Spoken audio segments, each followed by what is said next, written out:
Good evening, ladies and gentlemen, and welcome to Saddleback Stadium, home of the Saddleback Bobcats. My name is Emery Johnson, and I am here along for the ride with me is Brad Holseith. Is that how you say your last name? Close enough. I've been called much worse, Emery. I'm sorry. Nonetheless, we got a game on our hands here. Saddleback College versus Eastern Los Angeles College. The Bobcats will be taking on the Huskies. Huskies 2-1 on the season after 2 wins against Compton and Chaffey College. And here come the Bobcats onto the field.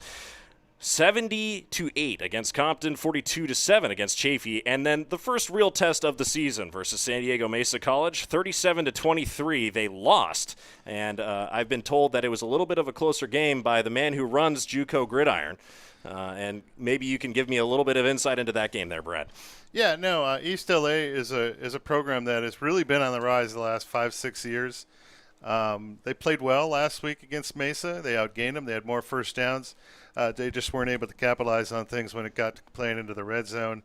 And Mesa scored touchdowns. East LA kicked field goals. And that was really the difference in the game. But they're a much better program than they were 6, 7, 8 years ago. They're now playing what's obviously considered national division games, whereas they used to play down in the American division.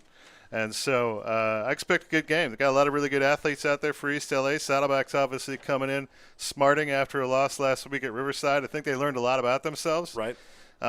Game one, they played Glendale, which is an American division team, kind of beat up on them. And, freshman kids. Freshman kids get out there, and they think they're going to be able to just go through the motions and do the same thing they did in Glendale. They found out Riverside was a lot better football team. They took one on the chin, and we'll see if they come back tonight and look a little bit better. And we are underway here at Saddleback Stadium. Out to receive the kick is Jamari Farrell, who's going to take a knee in the end zone. And we will be watching Saddleback bring their offense onto the field for the first time tonight. Obviously, Riverside College, the 2000 and what would be 19 champions of the total 3C2A championship, where the FCFA and the NCFA come together and play their championship game in Bakersfield. We had the honor of covering that game. Riverside is a tough task for anybody, especially in this first year of football as we get things underway.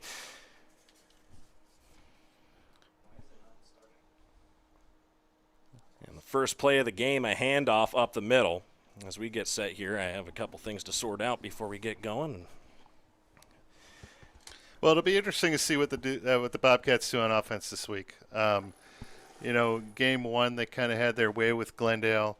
They were able to have a pretty balanced attack between the run and the pass. And then last week, there was just a lot of frustration. Everything they seemed to do, Riverside seemed to stop. So, whole new ball game. It's a week later now.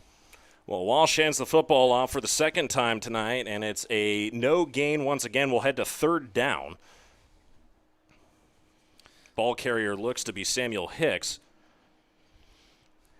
Slotted as a wide receiver in the stat book, but he was the carrier in the split formation. Back beside Nash is Ashley, so Hicks takes the snap, fires over to the far side.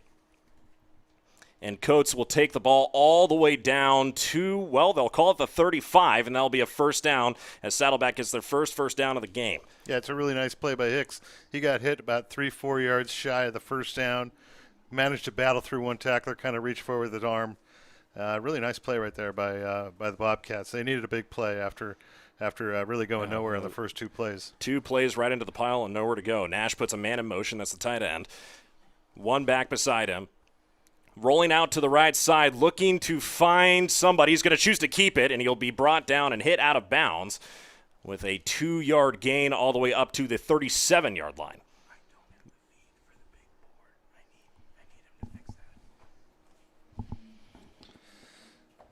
Well, the Bobcats, 1-1. Obviously, they'd like to get back above 500 for new coach Kerry Crabb, who had enjoyed the riches of a win.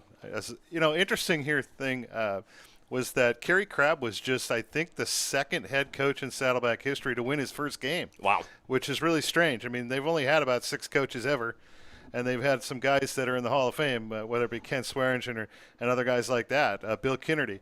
But he was only the second guy that won his first game as a head coach here. So we have some laundry down on the field. 13:05 on the clock here, and the first penalty of the game will go against the Bobcats. And it looks to be a 10-yard penalty, so we're looking at most likely holding. I didn't get a chance to watch the referee. Regardless, we'll start things up again. It'll be 2nd down and 8. 2 receivers to his right, 1 to his left. Nash out of the gun has 2 running backs beside him. And we're looking at a false start penalty. So things looking a little rugged early on here for the Bobcats offensively. The running game has been really stopped by the East LA defensive line so far. We've had a couple of mishaps on the offensive line, so they're trying to get back after it here, and they had a good week of preparation, and they made a first down on a good 3rd down play last time around. We'll see what they can come up with here on this possession. And another flag out on the field.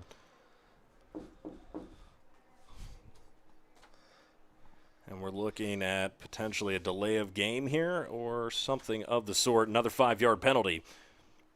The clock will continue to run. So Ashley, the single back, beside Nash. They'll have 4 receivers spread now. Defense of ELAC looking heavily pass defense. We'll see how that plays out. Nash fires here on 2nd down. Passes low, but caught. That's a good catch. That ball was down around the shoestrings of the wide receiver. You see her Barry there. Yeah. Pass a little bit thrown a little low by Nash, but he comes up with it, and they pick up at least half of what they had lost on the penalties. So sets up a 3rd down, and about 18, 19 yards? 3rd and 18, 19. They haven't really been able to create anything more than 10 so far on this drive, this series. A lot more negative than it has been positive. Barry, 10 receptions and 82 yards on the season so far, so he's their number 1 target as a wide receiver. Throwing here on 3rd down and long. Nash scrambles, runs through the middle. He's going to be brought down while he slides forward, and it will be just past the 36-yard line. That will bring on the putting unit for the first time tonight. Saddleback has a slight gain, but nothing too far down the field on their first drive. Yeah, no, I think that possession was just besieged by penalties. I mean, you can't get yourself in 2nd down and 25 and expect to make a whole lot of first downs. Especially the first time you're seeing a defense that has so far been pretty stingy against you. Well, the punt is up. Out to receive is Elijah Porter for the Huskies, and he's going to call for a fair catch around the 25, and that's where they're going to start their first drive. Eastern Los Angeles University headed out to the field for the first time. Most likely, we will see, led by quarterback, number 3, Rudy Garcia. He's their number 1 pass completed quarterback. He's got 5 touchdowns on the season, 35 completions and 57 attempts and 1 interception. So if their defense is any marker of where their offense is, they might be a tough task here for Saddleback. Yeah, this is, I think, going to be I think this is the kind of game we're going to see. I think we're going to see more of a defensive battle here. I think both teams are a little bit stronger on the defensive side of the ball than the offensive side of the ball. Not unfamiliar things when goodness gracious, when it comes to the beginning of the season. Well, almost picked off here on 1st down. Yeah, Corbin Fagans he steps right in front of it there, and I think if he holds on to that one and keeps his footing, he might have been gone. That was almost picked off. So 2nd and 10 with 11 minutes on the clock here to go in the first quarter. Garcia out of the gun, got split running backs here. 3 receivers out, and he hands it off. Working his way to the outside and has a lot of room and is going to be hit and knocked out of bounds. They're going to say it was out of bounds. It was Jaden Mason. That's their number 1 running back on the roster as well. He's got 27 carries this year, and that was enough for – nope, never mind, not a first down. Yeah, they said he stepped out at the 32, and, he got a little seam there up along the sidelines. It looked like, from here anyways. Yeah. We're a long ways up here. And I'm old. I got bad eyes. I can't see very well. Well, I'm right there with you. The 4-eye crew is the ones who are actually watching the game here for you guys. Out of the gun, 2 receivers standing – or 2 backs behind.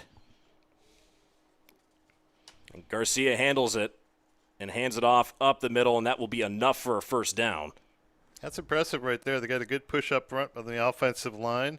not afraid to run the ball right up the middle on 3rd down and 4. That says a lot about their confidence in their running game. Right. 3rd down and 4, run the football again. Jaden Mason was the carrier, and they'll hand it off once again. Chooses, nope, never mind. He's going to throw to the far corner, and there is nobody in the area, but a flag is down on the field. We'll see what the penalty is here in a second. Juan Lua had great coverage on the outside there. There was just nowhere to throw it. Quarterback just threw it out of bounds knowing there was nothing there. Yeah, and they're going to say a roughing the passer potentially. Nope. It's going the other way. Looks like maybe too many men on the field. Might be. Our replay does not necessarily cover exactly what was going on. We can see if we can slow it down here. Well, nothing to see there, so we'll have to take the referee's word for it. They're generally pretty good about it. I don't see anybody fighting too much. Garcia out of the gun, fakes the handoff again, and he's moving around in the pocket, and he's going to be pressured, rolling out to the outside, and fires on the run, an incomplete pass, and they're going to be yelling for any type of pass interference on the sideline, but that was a clean defensive play there by Saddleback's defense. Yeah, it's good makeup on the defender's part. He looks like one of these quarterbacks, much like a Russell Wilson or a Kyler Murray, where just when you think you got it wrapped up in the pocket, you don't, and then all of a sudden he jumps outside, and those guys make big plays. They're able to throw the ball on the run. He had a guy open, just got rid of it a little too late. Defender made a nice job getting back and making a play on the ball. Well, Saddleback's defense comes up big there on first down. Remember, we had the penalty bringing the football back for too many men on the field, the first down. Sets a man in motion. Garcia hands it off again. It's Jaden Mason up the middle. Power running football up the middle, and that's going to be a gain of 7 yards. He'll make it 3rd and 8. And they trust running that football. Mason, again, their number 1 carrier. That will be his 29th carry of the game, or of the season. Yeah, some of those big fellas up front for East LA, 74, big kid in the middle there. Name is Jose Robles, and he's a road grader inside there, also along with next to number 65 there, who we do not have on their official roster, so I'm not quite sure who 65 is. Apologize to his parents out there. Nonetheless, a strong offensive line here. Trusting their running game, but they're going to choose to throw here on 3rd down, and he's sacked! He's sacked by a great play, a great move up the middle, and we're going to watch this one more time. Saddleback's defense comes up huge here on 3rd down. Yeah, that's Sean Owens right there, and he just went unblocked. That's one guy you want to get a hat on if you're East LA. And we're going to watch this one more time from the up-top view. Sean Owens breaks through defensive line, very strong here on 3rd down, and a beautiful defensive play for Saddleback College. What an unbelievable job. Yeah, they needed to get a stop there. Now it's time to get the offense back on the field. You got a few of the kinks out. The nervousness should be gone. We'll see what the Bobcats can come up with on their second possession of the game. And there will be a timeout called before we do the kickoff, and looks like the man back to receive the punt here for Saddleback College is Samuel Hicks. Hicks has had a nice start to the season for the Bobcats. Yasir Berry is a guy that played here a few years back, number 2. He had a great season 3 years back. Then he went to Sacred Heart University. He's a young kid from the East Coast. I believe he's from the New Jersey area. So he went to Sacred Heart. He redshirted for a season, just decided it wasn't the place for him. And then COVID hit, so now he's back playing his sophomore year at Saddleback, and they have big plans for him all season long. Well, check that. Hicks will not be the man back to receive the punt. It will be Yasir Berry.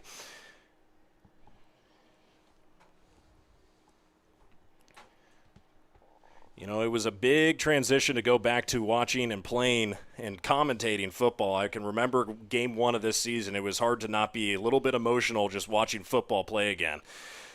Snap is up and away, and a good punt. Barry going to call for a fair catch, and he's able to field it properly around the 35. They'll mark him at the 35, and that's where Saddleback will start their next drive. Saddleback had a good push there. Nearly got a blocked kick there as Trevor Romaldo came through, and he was not more than about 6-7 inches away from catching that ball and getting a turnover on the punt. Could have been. Well, it's important to make sure that you properly defend the man out to receive the punt. Drew Nash out of the gun. He's going to have a single back right behind him. 3 receivers to his right, 1 to his left. Out of the gun, handles the snap, looks to throw. It's a screen to the right. Samuel Hicks reverses it, comes back around. He might have a couple blocks, but he's not really able to make up any ground. He'll get a gain of 2, and that's what an incredible maneuver to come back around. Yeah, Hicks ran about 60 yards on that play to pick up 1. Comes 20 yards to the right and then 20 yards back to the center of the field. It'll be 2nd and 8 here with 8:08 here left to go in the first quarter. Good pursuit by East LA there. They really just never gave up on the play. And Andrew Wimmer, the single back behind, and they hand the football off. Wimmer's going to take it up the middle for another gain of 2 yards. We'll be looking at 3rd and 6 here coming up at the Saddleback 39-yard line. I think the East LA defensive line is one of the strengths. They got a kid named Chase Davis who originally was supposed to sign at Nevada last year. He was a good football player 2 years ago and came back, just decided Nevada wasn't the spot for him, and he's lined up right now on the right side defensive end, big number 99 out there. Man in motion, looking for the screen. Nash avoids contact, and he throws the football. It's tipped at the line. And Andrew Wimmer is going to bring the football all the way up to what looks like the 43, but it's not going to be enough. Is this 4-down territory? I would say for probably head coach not Kerry Crabb. Yeah, you never know. I mean, that's a nice play by the safety Avery Bass. He came up and had to tackle Wimmer in the open field. It looked for a moment like Wimmer might get to the sticks, but a really nice play by Bass. Yeah, well, and you got to tip your hat to Wimmer as well. I mean, he made a nice move trying to get all the way up to the sticks. That was not an easy feat there. Out to receive the punt here will be Elijah Porter.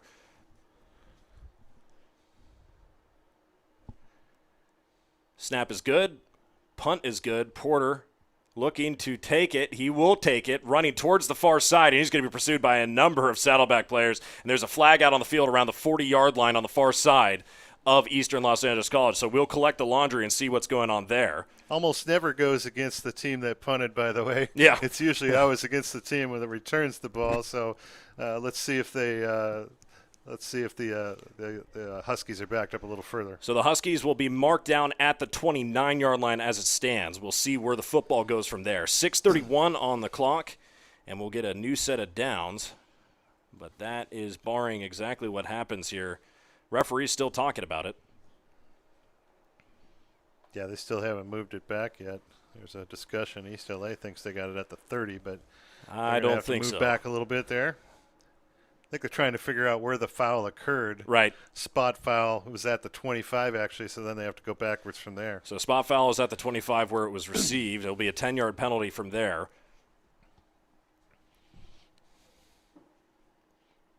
Technically the 24, but, in layman's terms, the 25, the big white line going across the field. And Eastern Los Angeles College with another penalty and a false start on the right side of the line. And the left side of the line. It looks like the wide receivers there. Yeah, 17, Nathan Mulgeta Lughumbo, which I'm sure I butchered that thing, but he just moved a little quickly. Didn't have the snap count right. Right. Well, Treshawn McMillan will be the man in the gun, and he hands the football off here on first down after another 5-yard penalty. And they're going for the running game again, but they will be stopped short after only a gain, what looks to be 2 yards.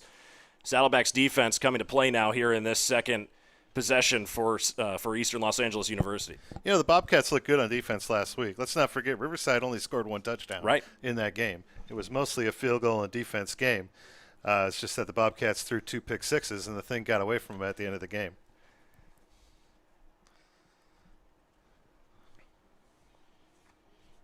Well, Treshawn McMillan, 4 receivers spread for him. He's going to throw here on second down, and he's going to choose to run all the way up the middle, and nobody was in the vicinity, and he's going to get the first down. What a blunder that was. The linebackers of Saddleback College kind of moved out into coverage thinking that he was throwing, and they did not bear down on the middle of the line. And you'll see how the line broke down, and McMillan was able to just squirt through for a nice gain there. Well, that turned 2nd and 12 into a 1st and 10. 5:32 on the clock here, and we will see, waiting for the referee to put the football down. We'll have the clock going again.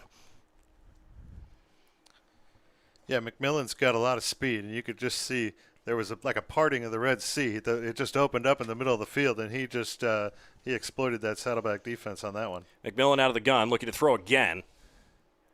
Working through his reads, and he's under pressure, and that football was almost picked off once again. And you had a lot of coverage along the middle of the field, and that was thrown into the general vicinity of Hiram DeFries, I believe is how you say his name. He jumped up real high there.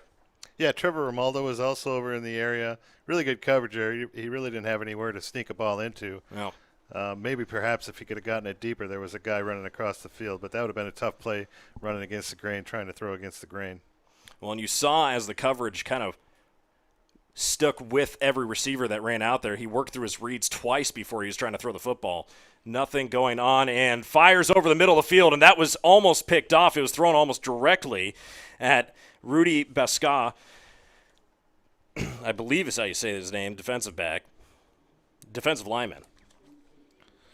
Yeah, he just found a little soft spot in the zone there, had a wide receiver coming across the middle, and good execution on the part of the Huskies right there. Kalen Coates was the man with the reception there on that play. McMillan out of the gun, one running back beside him. Three receivers to the right. He rolls out to the right. Design play. Looking. He's going to run, and he's going to be hit out of bounds. And a strong defensive play, maybe 1 yard, but there will be a flag, and it might be a flag for hitting out of bounds. We'll see. Yeah, it's just good coverage on the part of the Bobcats downfield there. McMillan just kept strolling towards the sidelines and just could not find anything. Eventually, he ran out of real estate, but let's see if they maybe get bailed out. It looks like they're going to. Yeah, they'll be bailed out. That's a personal foul. 15-yard penalty. And that helps the cause. We'll see.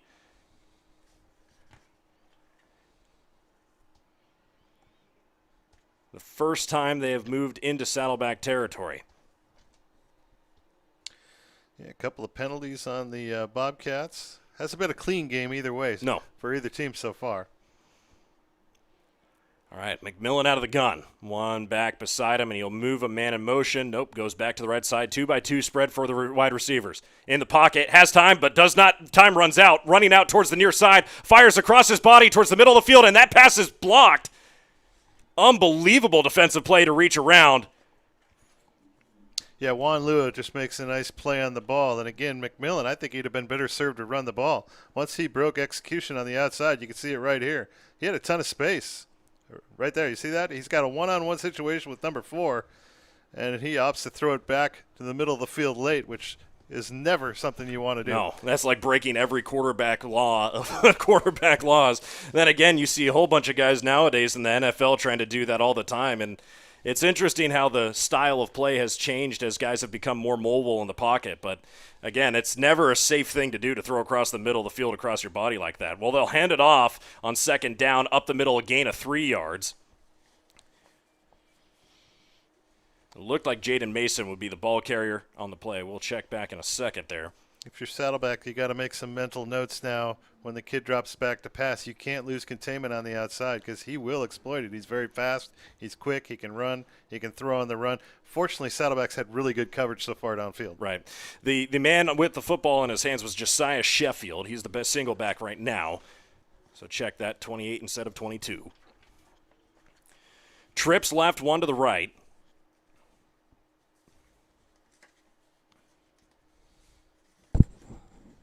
Out of the gun, handles snap. McMillan looking, design throw to the right or to the left side, and hit and brought down with not much of a gain again. Yeah, Bobcats had 4 guys there, led by number 51 Gabriel Coburn. But you pick a number out of a hat. They had 4 guys standing there. Running back just had almost no chance whatsoever of making a first down on that one. Right, and we'll see if they choose to bring out the kicking team. I don't know if their kicker has the range for a 50. Well, what would be a 55-yard field goal? Mark that 54. Yeah, I'm going to go with no. Is the answer Probably to that not. How's that? That is the case.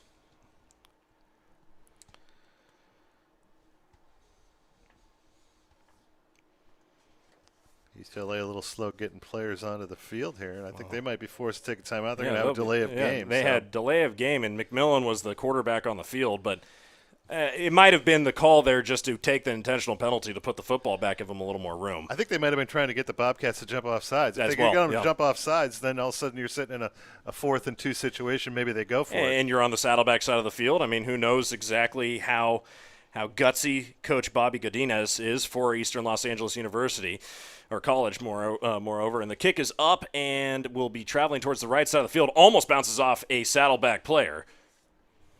Yeah, it's one of those dangerous plays when you're on special teams. You got to really communicate with your teammates. I'm sure they have some sort of word that they're using that says, get the heck out of there. Yeah. Kyle Thomas, the man who was very close to the football there, and it's going to be marked down at the 4-yard line, so they pin him in the coffin corner, as they call it. And we'll see Saddleback's offense come out onto the field for the 3rd time tonight with 2 minutes and 22 seconds left to go here in the first quarter. Yeah, they got to get something going offensively here. It's been a little patchy so far. They've had some penalties, gotten themselves into long down and distance situations. You can only go so far back now. You're already at the 4. So. Right. Well, they'll choose to hand it off here on first down, and they will get a loss of yards, and there's a flag down on the field. Hopefully it's not holding in the case of Saddleback. Yeah, I don't know what this it looks like it's right in that area where it should be a holding call. And Anthodius Ashley was the man with the football in his hands, waiting for the referee to mark and say where it's going, and they're going to... Well, there's really not a whole lot to gain if you're East LA. You take a penalty, and it's only a 2-yard penalty. Right. Half the distance to the goal line. The gain line. On the play, I believe, was no gain, or maybe 1 yard. Yeah, so. It was, or potentially, I think it was a loss of yard. I don't know, because if you go 2nd down and 11 versus 1st down and 12, do you weigh the value of a single down or not? Regardless, Nash out of the gun, you'll have 2 running backs near him. Single back behind, and that's going to be encroachment on the defense, and that is not the way that Eastern Los Angeles University or College wants to go about this. Yeah, we're going to get offsides on number 12 there. Jonathan Perkins. He heard something he liked, jumped across, and the Bobcats now getting off their own goal line here. That's a good break for Saddleback. Getting a little bit antsy there at the offensive line.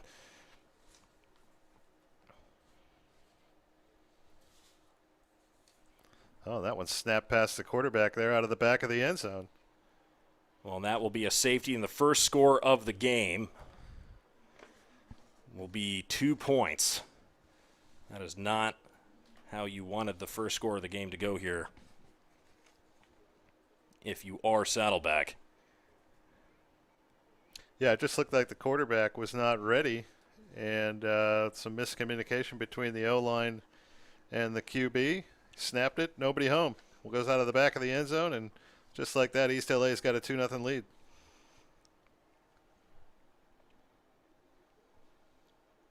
So 3 drives here for Saddleback's offense, and so far they have not netted many yards forward. Eastern Los Angeles College has done a little bit better, but they have been stopped short, and they have been put backwards in the last series that they have in every single possession. The defense of Saddleback has been very good, at least in 3rd down situations tonight. Yeah, I think if you're the Bobcats right now, you're gonna huddle up your offensive players in the sidelines. You're gonna have a little time here because you got to give the ball away now, and you got to have a little talk. You know, it's game time, fellas. We're almost through the first quarter. Yeah, it's time to put on the uniform and start representing the team and get the communication things right.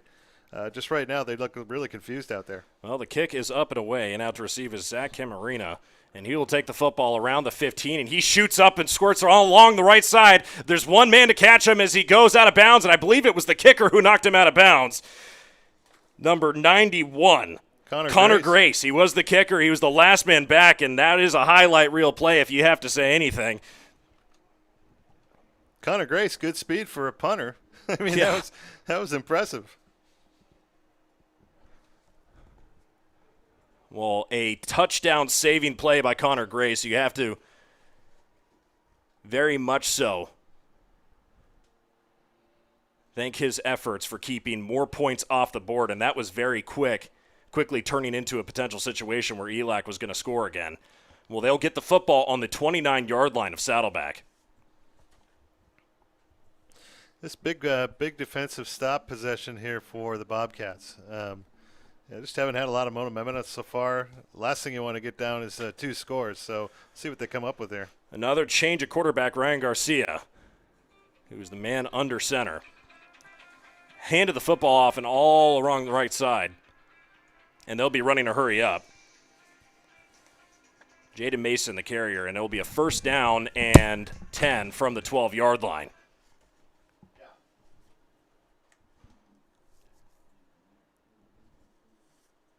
Garcia hands it off again. Mason up the middle, and that'll be another gain of 5 yards, and there will be a flag down on the field.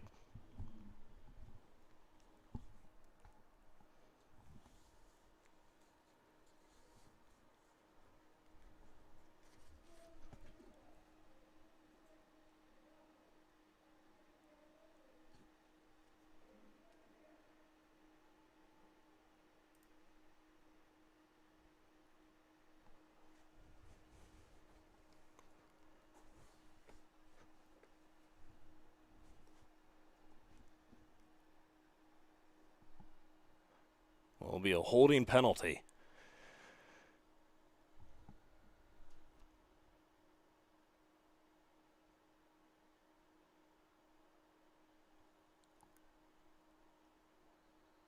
They will start things up. So this is a huge break here for the Saddleback defense. Putting the football back down onto the 23-yard line. Garcia with 2 receivers to his right, 2 to his left, 1 back beside him. And they're going to fake the handoff here on second down and long. Fires over the middle, has an open receiver, and it's a touchdown. Touchdown caught by Tyson Schilling, wide receiver running through the middle of the field, and that was a design play.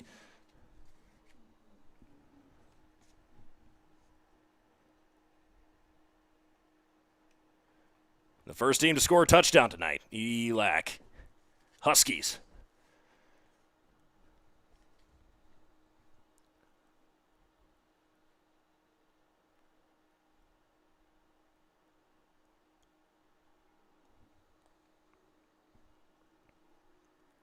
The kick is up and good. So the score will be 9-0 with 51 seconds remaining here in the first quarter.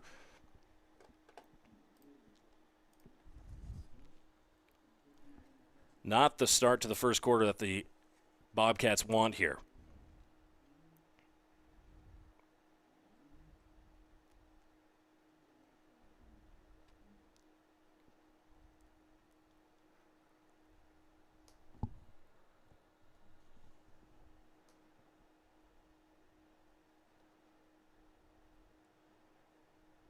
As they get ready to go back out onto the field.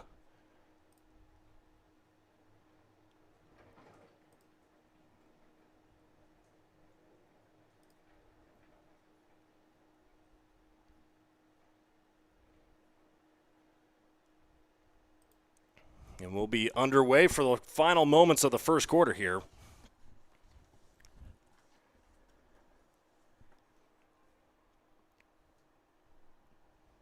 The kick is up.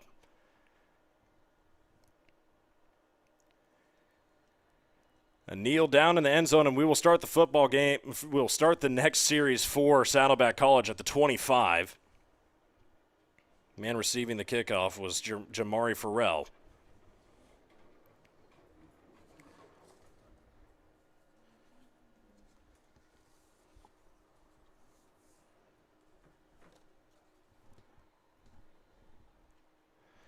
And Drew Nash will lead his team out onto the field again. Well, they didn't have much room the first time. They're now starting at the 25-yard line, maybe a little more space to work things out here. It'll be a 2-by-2 receiver spread, 1 back beside Nash. Nash out of the gun, puts a man in motion. Handles the snap, looking, has time in the pocket. Fires over the middle and hits a good receiver. Wide open was Samuel Hicks as he came across. And a good first down and first play here at the end of the first quarter, and they're going to run hurry up. Nash out of the gun, trips to his left, 1 to his right.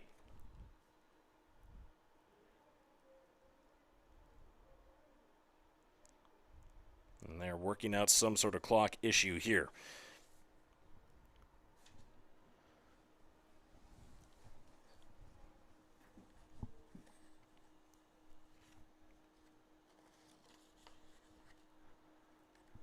Well, the clock will go. 40 seconds ticking down. Out of the gun. Nash hands it off immediately. Running the football is Andrew Wimmer. And Wimmer is maybe able to get 1 yard out of it. We'll see. Ball started at the 40, or check that 38, and will end up at just the 39. So they'll get 1 yard, 2nd and 9. 16 seconds ticking down. They have 26 on the play clock, so we'll see if they go to try and catch ELAC offsides. And that looks like exactly what they will be doing here. Put out some fires there. And that will be it. End of the first quarter. So the first quarter ends here, 9-0. Saddleback driving after a successful first down on the first series of this drive. We'll see you guys in just a minute.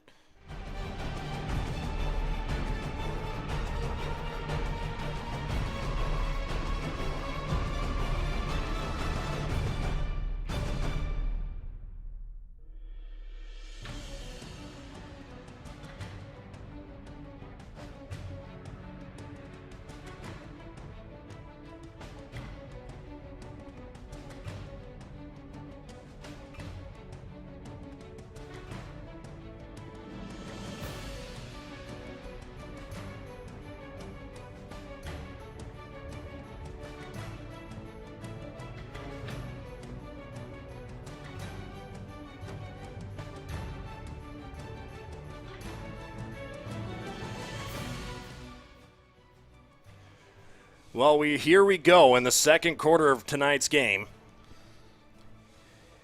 ELAC, with a decent first quarter, they're able to achieve a safety and a touchdown. Yeah, let's see what the Bobcats come up here within quarter two. Quarter one, I think they just soon throw that play film away. Whole new quarter now. See what they can come up with down a couple of scores. Well, Nash will be out of the gun again, coming the other way. Fires to the right side and hits his receiver. It looked to be Kalen Coates. We'll see. I think it was 15, Zach No, it Roebuck. was Zach Roebuck. Yeah, it almost looked like it popped out of his hands. He reached out and grabbed it again. Looked like a couple times he caught that ball.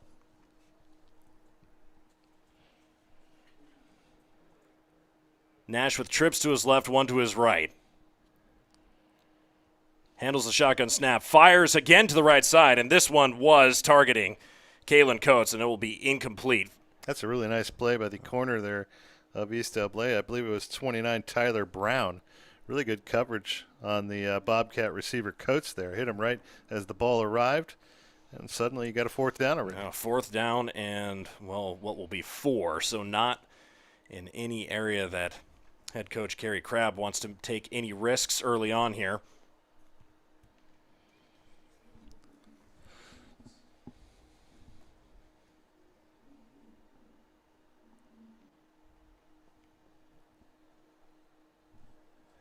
Out to receive the punt will be Elijah Porter. And we'll see a timeout called here again early on in the second quarter. Yeah, I didn't see who called this one, but I think it's been a little bit patchy here for both teams so far. East LA has been on the leading side of a couple of mistakes. They've made the best of them. Got a 9-0 lead in the first ever matchup between these two teams. You wouldn't think that these schools, they're not from a locale standpoint, they're not that far apart, really. Only 35, 40 miles from Mission Viejo to East LA. But they've never played. Saddleback's been playing football since 1968. First ever meeting between the two teams. You figure the 3C2A has been doing football for a very long time, and there should be an occasion where this could have happened in preseason, even if neither team were in the same type of division. Yeah, I don't know. They may have played a preseason scrimmage game or something like that, but a scrimmage. But they've never met during a regular season. And as I said, Saddleback's had football since 1968, so that's first time ever. We're seeing history. So Elijah Porter just almost got away with getting to the end zone the last time he received a punt. This one will be a long one, and he will be calling a fair catch, but it won't be a fair catch. It's Saddleback with a great punt all the way down to the 4-yard line. They will pin ELAC way back on their first drive of the game. Sensational or the first kick. drive of the quarter. Really sensational kick by Widner there. Last week, Widner tied the school record with a 69-yard punt. This week, he has that one where he pins East LA down at the 4-yard line. Off to a good start for the season here. Oh, Not necessarily the unit you want to see out on the field, but it's a stat that is very helpful for your defense, and it's a very, very important thing to make sure that you have squared away and ready to go. In a game where you got more of a defensive battle, oftentimes that field of possession, that spot on the field can make a real big difference in a game, and certainly starting at your 4 is a whole lot different than starting at your 20. Yeah, absolutely. A lot more room to work with, and if you can immediately put that pressure on the other team, it's well worth it. Handling the football is Jaden Mason, and he's going to be brought down with a gain of 5 on the first down. So it'll be second and, well, the flagger will be, yep, there we go. A gain of 5, so it'll be second and 5 here from the 9-yard line. Line to gain will be the 14 here for ELAC. The Bobcats have been very close to a couple of interceptions. I'm hoping that one of these times they're going to cut one in front of one and take it to the house. We'll see if we can get something here quick. Rudy Garcia chooses not to hand it off. It'll be a fake, and he throws over to the right side, or to his right, however. Guy McCarthy, the receiver, and that will be enough for a first down all the way down to the 15-yard line. So it gets them out of the danger zone, but they are still backed up deep in their territory on the 15. 13:36 here to go in the first half. The other thing that ELAC has been doing is they've been kind of switching around their quarterbacks, and it looked like they had a pretty good drive working with Treshawn McMillan, but they choose to go back with Rudy Garcia. Garcia throws quick to his left side, hits Kadeem Richards. Yeah, you got double teamed on the tackle there. Big hit for the Bobcats by number 24. That's Angelo Rooks.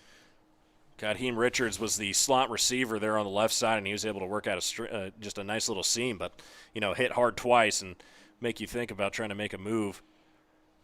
Yeah, you get hit down low by Kyle Thomas, and then Hicks came over the top, or Rooks rather. Well, 2-by-2 spread here for the wide receivers. Out of the gun, looking to throw here on second down, and that will be a first down and a catch. Wide receiver Tyson Schilling. And that'll be another first down. East LA driving down the field now here early in the second quarter. Yeah, it seems like they found kind of a comfort zone here in their offense. They took it down the field and scored on the previous drive, and now they've gotten off their own ends and picked up about 25 yards since the beginning of this drive. Garcia hands it off here on first down. Jaden Mason all the way down the middle, and he's going to have a strong run. Looks to be about almost 20 yards. Mark at 18, all the way down to the 6-yard line, and they're going to go no huddle, waiting for the football to be put down, and Garcia is ready to go. Handles the snap again and hands it off. No, he's going to choose to keep it, fakes the throw, and he's going to be hit and brought down. No gain on the play. So the defense does a good job of collecting themselves and stopping the football. It'll be still stopped at the 46-yard line, second down and 10 with 12:06 left to go here. Looks like East LA's had a lot more success when they've just gone north-south rather than east-west. Right. Try to get out wide, you're almost playing the Saddleback strength on defense. And every single time that they've either tried to go out wide or go long, the Saddleback defense and defensive backs have been on the spot trying to pick the football off or defending good passes. I think you're right with the notion that these short passes, the little bit of the quick game, and then the runs up the middle have really been more effective for ELAC here. Choosing to throw here on second down, second and 10, fires to the left side and an incomplete pass, and there will be a flag down, and we'll see exactly what this one's for. Yeah, this might be a late hit again on the Bobcats up front. Indeed, I think that's exactly what it's going to be. It's going to be roughing the passer. Well, we'll see here. We have the view from behind. Yep, roughing the passer. The football was out of his hands, and there goes the laundry, but now, maybe you might be able to clear up the rule here, at least at the junior college level or the college level. Does the player have to make an attempt to stop his momentum forward? Otherwise, it is considered roughing the passer if the football's out of the quarterback's hands?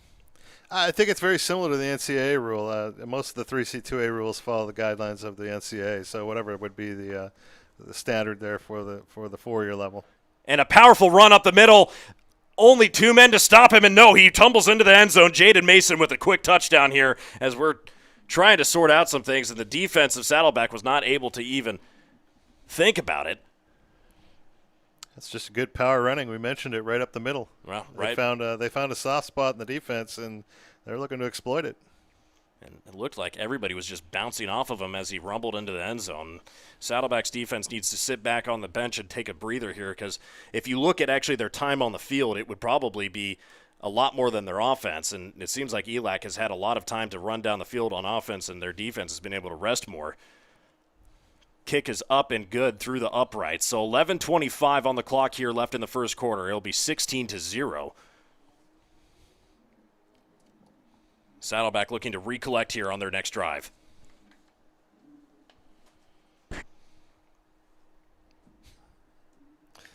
Getting messages from people in other booths over here. There's people up in the sky boxes that are watching this game. If you haven't had a chance to get out to Saddleback and see the new stadium, it's quite a piece of architecture they have here on the campus now, and a big difference from what they had previous. Oh, yeah. They used to call the old stadium the Snake Pit, and they called it that for a reason. You get up on the hill, you had these old wooden bleachers. There was no restrooms in the stadium, by the way, and there used to be a lot of snakes back in the day, a lot of rattlesnakes, and so this is a whole different animal here. It feeds about 8,500 people. It's beautiful. It's got great lighting, tremendous press box, and they think they got something pretty special here for a long time.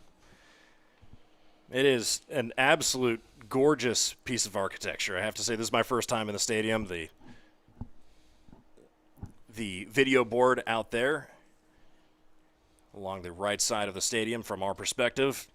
And we will see a high short kick here as Eastern Los Angeles, I don't know what the game plan was there, but kicks the ball roughly to the 35-yard line, and it'll be fielded and marked down at the 30, we'll say 38. So Saddleback getting good field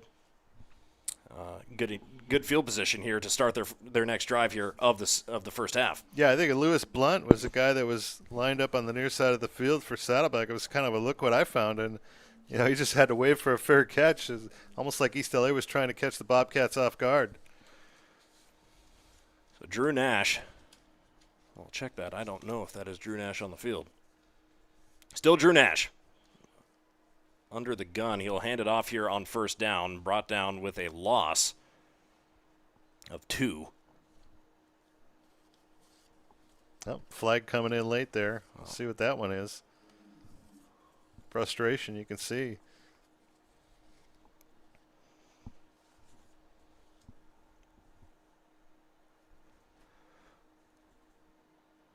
The officials try to sort things out. 11:01 remaining on the clock. East LA 16-0 here early on.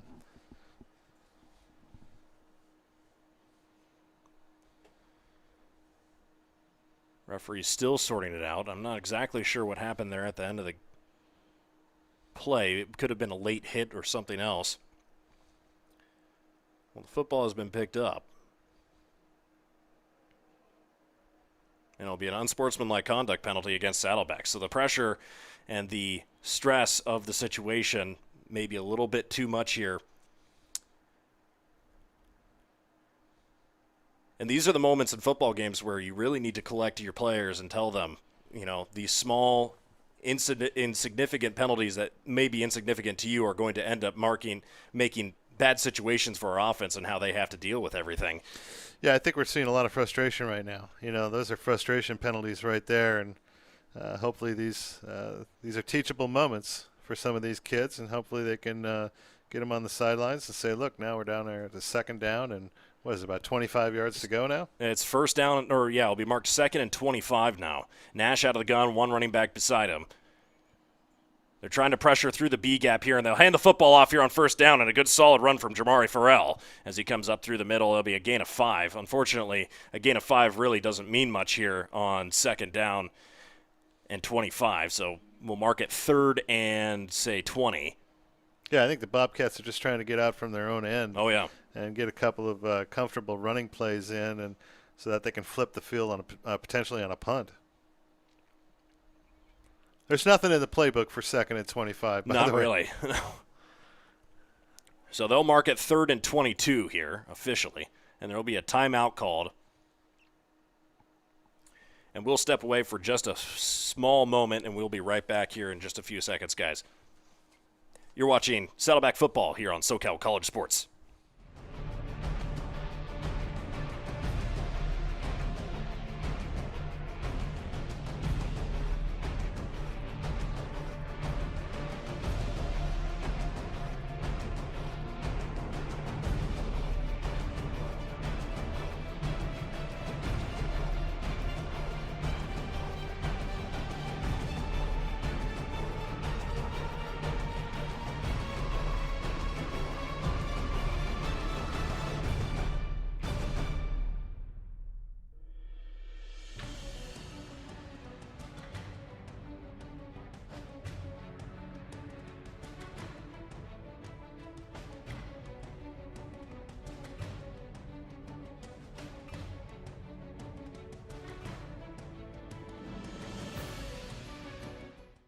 And we're back after that timeout. Nash still the quarterback in the gun.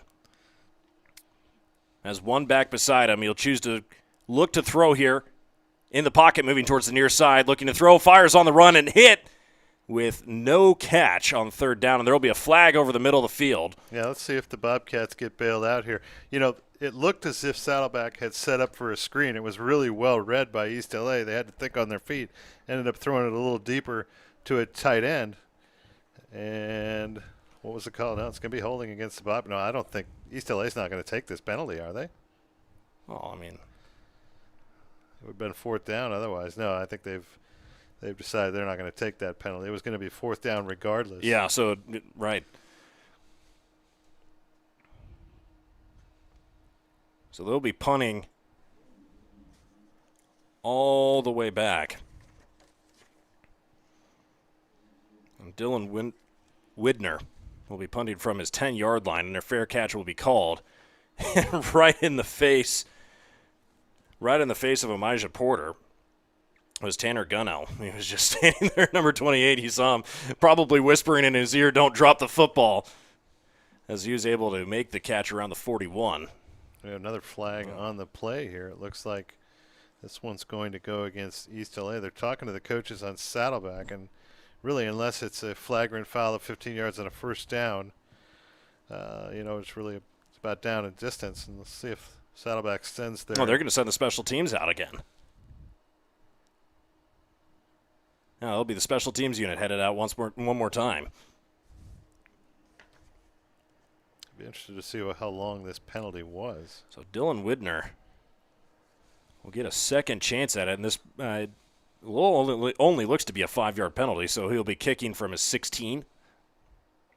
Make that his 17 or 18 on this walk forward. Yeah, it's if you're the Bobcats, you got a feeling there's going to be some conversation at halftime in the locker room, don't you think? Oh, and I'm sure it will be very, very calm and well-spoken. Widner gets the punt off just barely. Porter way back and able to receive it. Now, this is much better field position if you're the Saddleback defense that you want to be able to work with here, all the way down to the 27-yard line. So 9:45 here on the clock, 16-0. ELAC leads it here late in this first quarter or first half. Well, the Bobcats made the right decision there. They opted to kick it again, and they ended up getting something out of that. So we'll see if the defense can make some plays. Maybe the defense is the team that needs to step up here and give them a nice shot in the arm. Yeah, if the defense, you're always looking for the person who's going to light that spark that's going to change things here. Rudy Garcia will be the quarterback here for ELAC here on first down. And they'll run their running back, Jaden Mason, right into the middle of the pile, and that will be a gain of 3 all the way up to their own 30-yard line. Clock will continue to run. It'll be second and make that 7.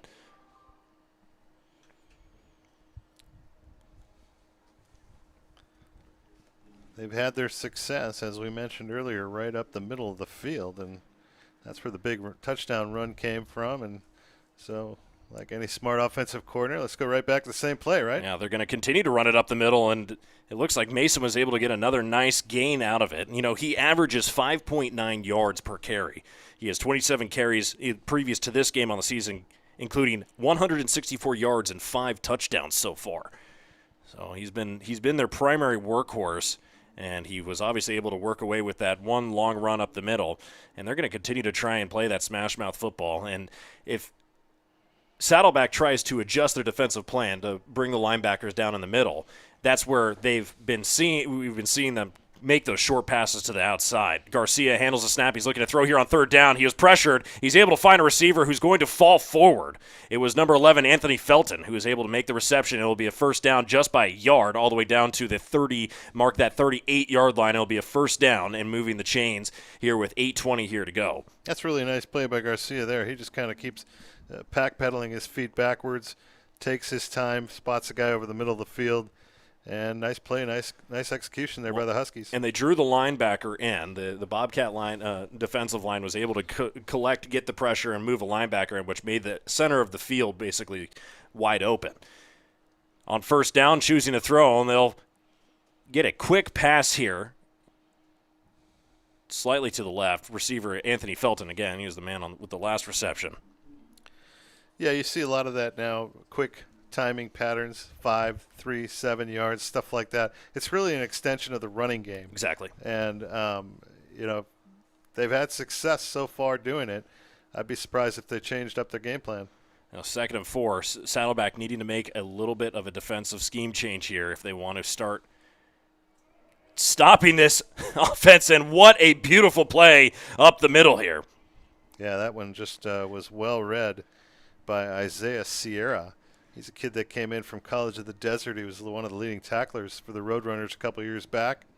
He comes in, good-looking football player. Oh, Jaden Mason, who is their big running back, had nowhere to go. He got smashed, and we'll watch that one more time in a moment here. It's now 3rd and 7, a big third down here, and the defense of Saddleback has been pretty good so far tonight on 3rd down. 6 minutes and 51 seconds ticking down. Out of the gun, Garcia handles the snap, looking to throw again on 3rd down. They'll go with the short pass all the way to the near side. And Felton making his way along the right side. Does he have enough for the first down? And he might be knocked out of bounds short of the line to gain. We'll see where they mark it, and they'll say first down, move the chains. Oh, that's just a really nice play by the wide receiver there, because at one point it didn't look like he was going to get there. But he ended up breaking through a couple of tacklers and getting the first down.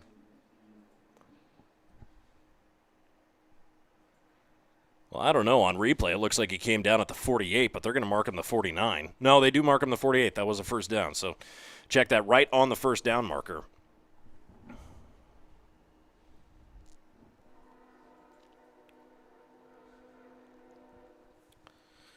Huskies taking their time here. Almost looks like they're going to get called for something here. I see a flag on the other side of the field. Yeah, potentially a delay of game. Well, the play clock is restarted. So either delay a game or too many men on the field. I'm not sure. Either way, if you're the Bobcats, you're going to take that. Thank you very much. Moving back to the 43. Anything to give you a little bit of a break here. Yeah, pretty frustrating half, I think, right now for Saddleback. The fortunate part is you're only down 16-0. You got plenty of game left here to play. You have some good physical athletes out there for Saddleback. They just got to collect their heads, come back out with a new attitude in the second half, I think. That's exactly right. Well, it'll be 1st and 15 from the 43-yard line of the Huskies. Trips to the left, one to the right. Garcia's got his main running back, Jaden Mason, to his left. Handles the snap, looking to throw here on 1st down and 15.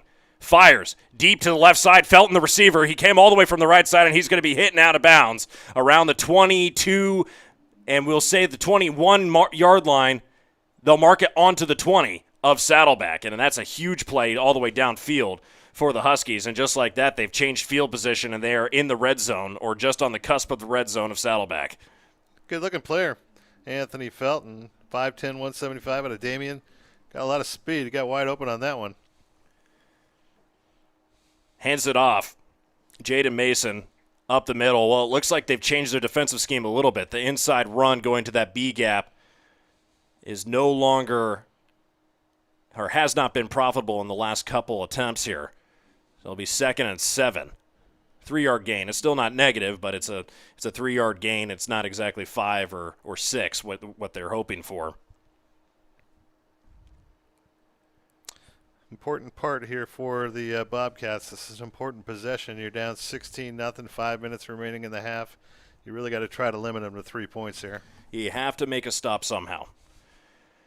2nd and 7 from the 17. They are in the red zone now. Split back, puts a running back in motion, and they'll choose to fake the handoff. And, hit as he goes down, and Garcia is hit real hard as he gets rid of that football. We'll watch this one more time. Good coverage there by the Bobcats in the end zone. He had a guy out there, but it was a tough play. He was being pressured, got hit down low, as you see. Yeah. That's a violent collision there, and that's a solid defensive play. It's now 3rd and 7, and that's any time that you can rough up the quarterback. I'm not saying injure the quarterback per se, but anytime you can rough up the quarterback and make him feel any type of hit you give him, it definitely makes him think twice about staying in that pocket a little bit tall. He'll have that split running back formation again, and they'll choose to give it over to Jaden Mason. He's going to be hit and not have the first down. It will now be 4th, and we'll mark it 2. Now, we'll see. Will they bring the kicking team out there, or will they try to go for it on 4th down? Looks like special teams is running out there. and they'll try to go for 3. So exactly what the game plan we were talking about, limit them to 3 points, try to come back to the locker room at the end of this half with your heads held high. You'll get another offensive possession here and maybe some points if you're Saddleback. That's a strong defensive play by the Bobcats. East LA trying to extend this to a 3-possession game here. And they do. So 3-possession game here. 3 points, but it's not the worst case scenario. Yeah, I think if you're the Bobcats there, at some point you just got to a point where, okay, we just got to keep them out of the end zone. Let's limit this deal to 3. Maybe we get a blocked field goal. Maybe we get a turnover, something along those lines. UCLA has played a pretty solid game so far. Pretty flawless. They haven't had any turnovers. They haven't had a lot of penalties. They've run the ball really well, and their defense has been stout. And so, you got to give credit where credit's due. The Huskies have come in here and they've just played great football so far. And they've played almost a smart game of football. It's been not necessarily safe, but they've intelligently put their players around the field. They've intelligently adapted their game to what is working and what isn't, and Saddleback's just committed more penalties. At the end of the day, those penalties are going to hurt you more than anything. Yeah, let's not forget Saddleback also missed a game earlier in the year. Right, yeah. They've had one less week of live action, so to speak. Especially against an opponent like Mount Sac, who would have been a really, really good early test of skill early on in this season. And the kick is away. We'll be ready to go with the first return here of the first half. And bringing it all the way up is Jamari Farrell was able to bring it all the way up to the, we'll mark it 38-yard line. So what an unbelievable return there. Yeah, fortunately, no flags on the play, so it's a good start for the Bobcats. Let's see if they can come out and get a good drive going here. Still got some time, just under 4 minutes left in the half. Plenty of time to get down the field, score a touchdown, or at least get a field goal, get yourself back in this football game. Drew Nash will still be under the gun. One receiver all the way out, spread out on his right. He's got his tight end active. He'll fire to the right side, hit and brought down on the play. Look to be maybe Kalen Coates. We'll see. I think it was Jeremy Cooper on the outside there. No. Number 1, Jeremy Cooper. And that'll be a nice reception. Here we go. We got 9 yards on first down. It'll be 2nd and 1 with 3:39 ticking down. Nash, he'll be under pressure. That football was thrown low. Intended receiver was Yasir Berry. Yeah, a little bit fortunate there. They had a linebacker out there that was looking to make a play on the ball. Fortunately, Nash saw him at just the right time and threw it away from him. But good pressure right up the middle. East LA showed blitz. They brought it quickly, and Nash got rid of it quickly. So pistol formation here. 3 receivers to his left, including the tight end, 1 to his right. Nash hands it off here on 3rd down, and they're looking just to get 1 yard, and they will have it. Running back was Jamari Farrell, the man who just checked that. It was Andrew Wimmer. Yeah, I think it's the first time the Bobcats have been across midfield, is it not? Yeah, this is the first time that they've made it into Husky territory, all the way onto the 49. A little more tempo here. They've picked up the speed. 3:11, and they'll go again, handing it off, and that will be a run to nowhere.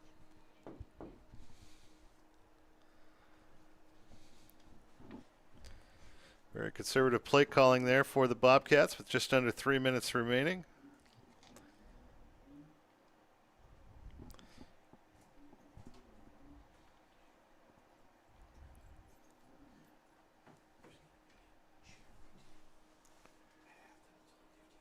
Nash out of the gun.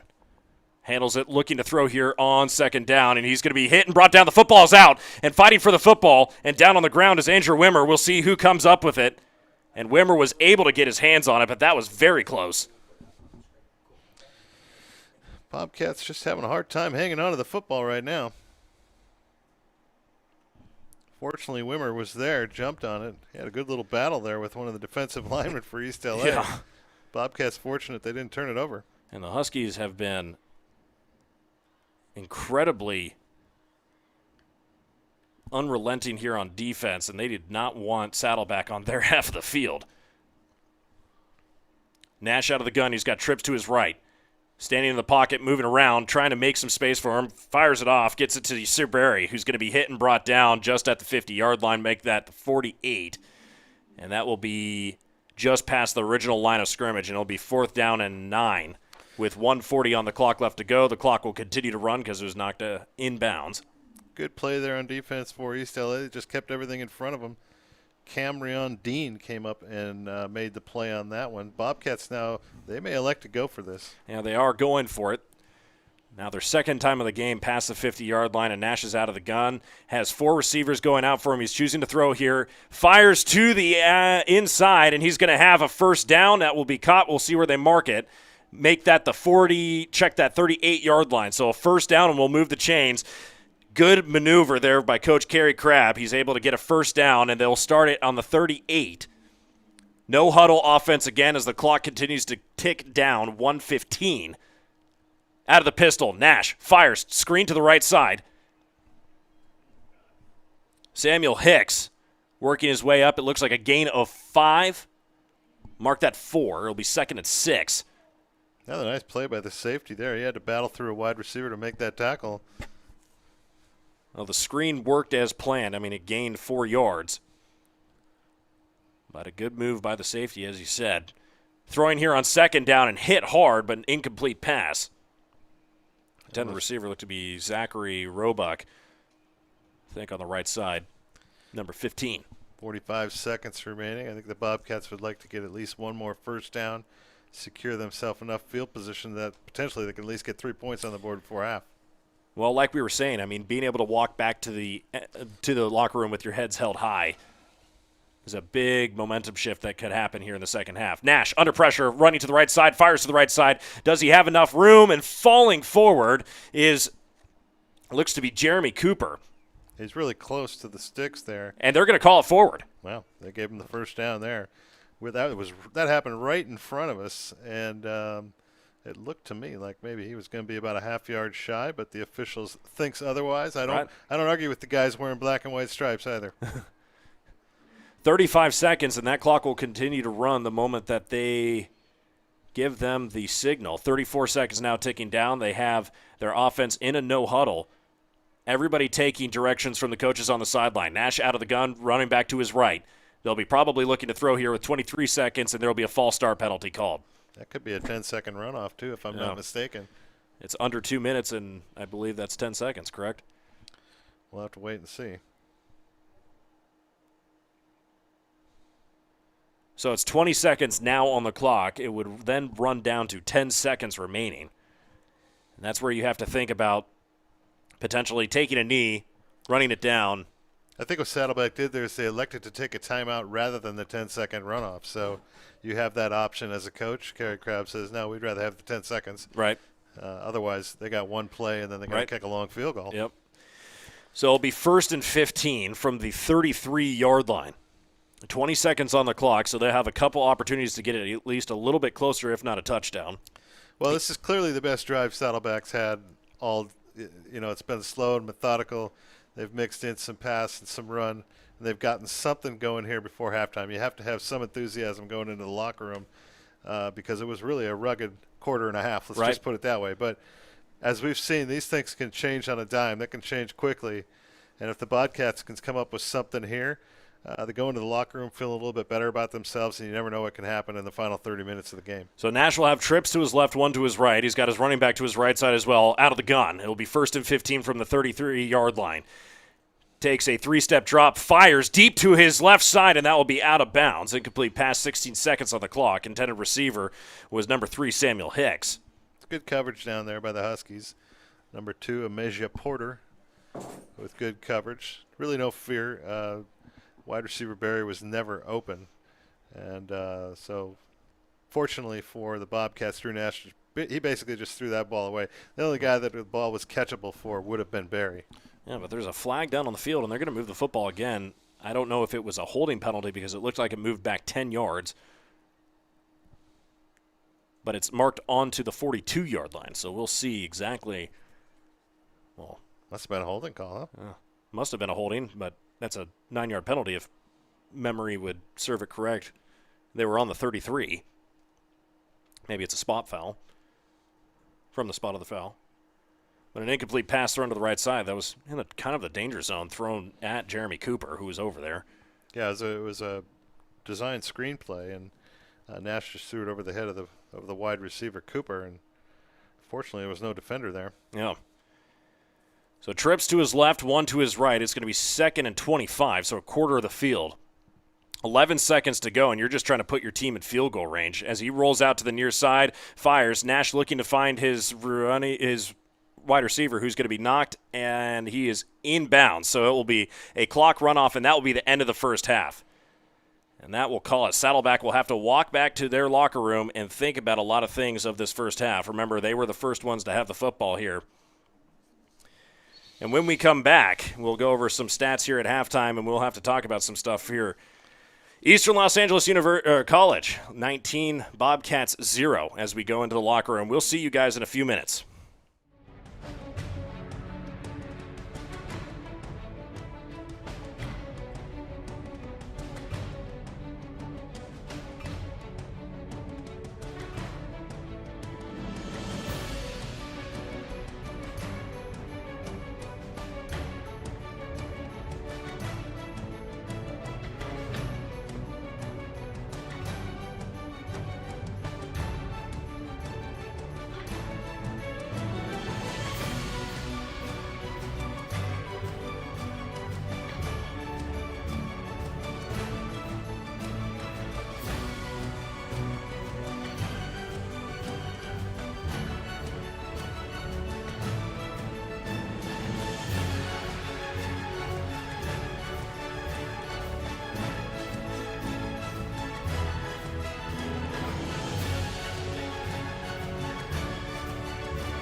Welcome back, everybody, and it's time for the second half of football here at Saddleback Stadium. And the Bobcats did not have much going for them here in this first half, but it'll be 19-0, and we're starting the second half of football. And back to take the football will be the Huskies. They did win the coin toss and deferred to the second half, so they'll be starting with the first drive of the game. Yeah, just 4 first downs there for Saddleback in the first half, and 75 yards of total offense. Tough way to start the first half. Fortunately, you still got 30 minutes left. You're down 19, and they've had now 20 minutes in the locker room to get things figured out. We'll see what they come up with. Well, the Huskies will have 2 men back to receive, and they'll be fielding the football and around the 10-yard line, and cutting back and inside is Nicholas Hill. Check that. That's Kaheem Richards. Boy, Kaheem Richards must have had 5 or 6 guys that had a hand on him at one point. Yeah, absolutely. That was pretty darn good return there for Kaheem. He'll start the football roughly around the 8-yard line and, just breaks tackle after tackle. Does a good job of bringing it all the way up to the 23 before he's finally pushed out of bounds. Well, I think if you're Saddleback, the thing you really got to be alarmed at is the running game. 12 carries, only 3 yards. Of course, quarterback sacks are considered as rushing yards. Some of the things you have to factor in there, but they were just never able to establish any type of running game in the first half, and we'll have to see now if maybe perhaps they're going to have to bail on that and start throwing the football around. Well, Rudy Garcia, the quarterback who's been at the helm for most of tonight, will be leading his team back out. He's got trips to the left, 1 to the right, and they'll choose to fake the handoff here on first down and a throw to Felton. And Felton, the big man who had a lot of yards in the first half, is able to make a first down reception all the way down to the mark that 32-yard line. It'll be 2nd and 1, 9 yards, and the first play is already for positive yardage here in the second half. Can we get a replay on that? Did he make a one-handed catch? I believe so. Oh, yeah, look at that. That was pretty. Wow. And I wish I had a second angle, but we just got the second camera back online. So here we go in the second half. Chooses to hand it off, and it's going to be Jaden Mason up the middle. He'll have the first down. That's a good athletic play on that catch there. You see a lot more of that this day and age. I don't know if, in the old days they used to have what was called stick 'em. You put them on your hands. And then they started outlawing that with Fred Bolitnikoff. That was quite a while ago, but now these guys all seem to have these gloves that are that just stick to the ball like glue. Well, it'll be first down and 10, and Mason's going to be making an effort along the outside, but he's not going to really get any yardage. It'll be a moderate gain. We'll see if they mark it 2, make that almost 3. So it'll be 2 yards. I think I might be coming back. It looked like they might have gotten a holding call. See a flag sitting out there at around the 34. So a holding call, and that will put the football back 10 yards. For the Bobcats right now, you want to played a little bit cleaner half of football. Too many penalties, too many false starts. Now, I was going to say that might be the very important just lesson from the first half. I mean, if you had any takeaway, would that be it for the Bobcats? Yeah, 10 penalties, 81 yards, just never got the running game going. Just seemed like every possession they had the ball on offense, they were behind the sticks, 3rd and long, 2nd and long. Ooh, batted down at the line and a good defensive play. That's number 62 for the Bobcats. Drew Hernandez. Yeah, let's see if the Saddleback defense now can give them a little spark, give them some energy. They looked good in the first quarter, but they took a step backwards in the second quarter as well. So somebody's got to step up and make some plays. You don't want to go into a game next week against Ventura and then Mount Sac after that. It just doesn't get any easier. Right. So you got to come out and play better football. Well, it'll be 2nd and now 20 from the 25-yard line. 13-18 left to go here in the third quarter. In the pocket, looking to throw. He's running out towards the inside. Garcia, no targets. He's going to be hit and dropped, and he drops the football, but he was well out of bounds before he dropped the football. It'll be a gain of 1. But what a good job of defensive coverage for Saddleback there to make it 3rd and now long, 3rd and 19. And this may be a good defensive maneuver here and a game plan change here for Saddleback. Yeah, that's just good defense. That's really basically almost like having a coverage sack. Number 20, Trevor Romaldo on the near side of the field, was really locking down the wide receiver, Anthony Felton. And now it's 3rd and long. So now if you're the Bobcats, you feel like you got a chance here, right? Well, they were good, pretty good on 3rd down here in the first half. However, a couple positive drives by the Huskies would negate any type of positive stats you might have. Looking to throw here on third down into double coverage and intercepted. It's intercepted along the near side and out of bounds and brought down is going to be number 31. That's James McDonald with an interception, the first interception, and potentially just a momentum shift here for the Bobcats. Yeah, we've been kind of waiting for that all game long. They've a couple times now thrown into some tight spots, tried to squeak one in there, but that was just a ill-advised throw. Bobcats had two guys out there. Safety was just playing center field, made an easy catch on that one. I mean, what a great play. Throws right into double coverage, and this is exactly what you were talking about all night. I mean, they're just on the cusp, and the defense has had plenty of opportunity, and they just have not been able to really work it out. And here we go. And a new quarterback on the field. Mind you, we have a change in quarterback. This is looks like we got DJ Ralph out there. It's the first time we've seen him all year. DJ Ralph. So DJ Ralph, this will be his first game. He's a freshman. I almost said rookie there, but freshman out of Cathedral Catholic High School. Lefty. Good-looking kid out of San Diego area. And that's going to be, I don't know what that was, maybe a false start penalty. But miscommunication. Again, you got a new quarterback out there. Center doesn't know he doesn't know the cadence. And so a little false start penalty there against the Bobcats.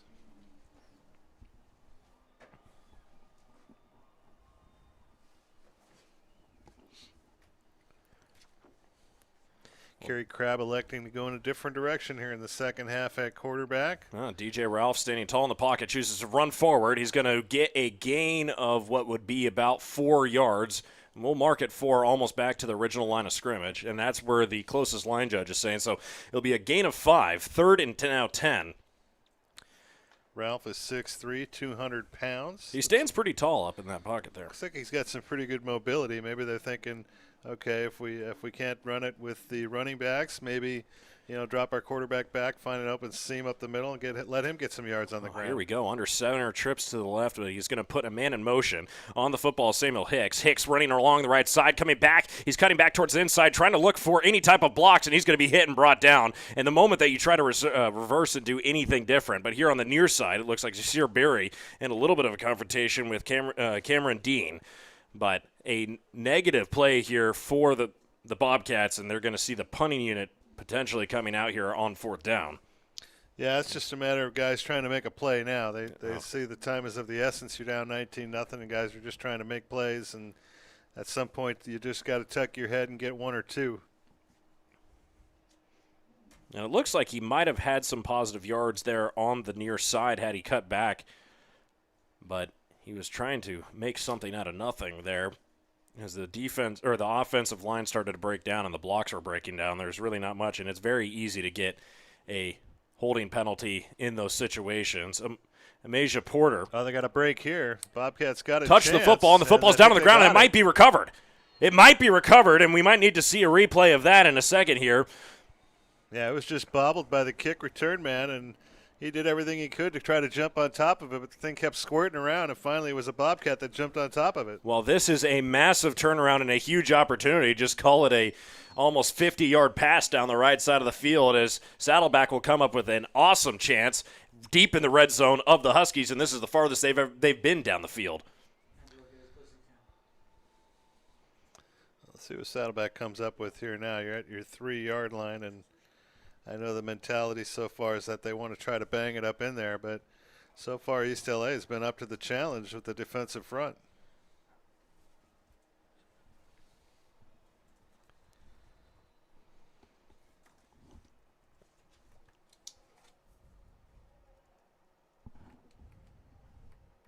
East LA elected to take a timeout here. Yeah, well, they probably want to recollect and think about some stuff here. But let's go ahead and replay that back.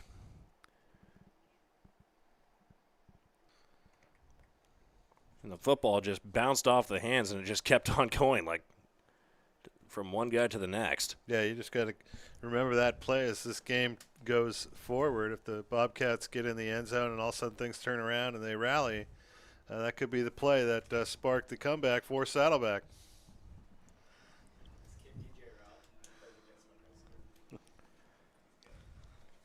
Oh, a scoreboard operator. Apparently played with DJ Ralph, so. Against him. Okay, and he's pretty good. That's what we're hearing.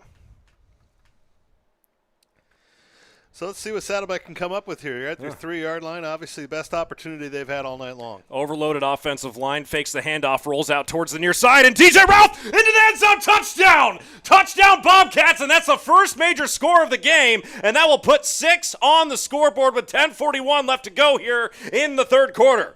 Touchdown, Bobcats. That's just good mobility there by the quarterback. They get everybody going one direction. He cuts back the other way. You basically have single guy on him, a linebacker. Ralph looks like he's got some pretty good athleticism. And what an awesome, awesome change of momentum. The new quarterback in and a different scheme on defense. And it looks like they're going for 2. Bobcats recognizing that if you go for 2 twice in a row, it's only a 3-possession game, one of those being a field goal. And here they go to the right side, and it's a 2-point conversion. They're going to get it. William Dwam, check that. Wrong roster.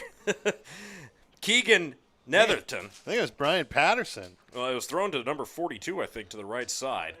42, 49. We'll have to check the number on that. But yeah. It was a big fella. He saw that big biscuit flying through 49. the air. You're correct. Yeah, Brian Patterson. He doesn't see a lot of passes, I guarantee you. There was some excitement there. Yeah. Parents back at home watching in New Jersey. Now watch this. I think this might have even been designed. Running back just trips and falls right in front of the defensive player rushing through the line. And there you go. 2 points on the board. So check this out.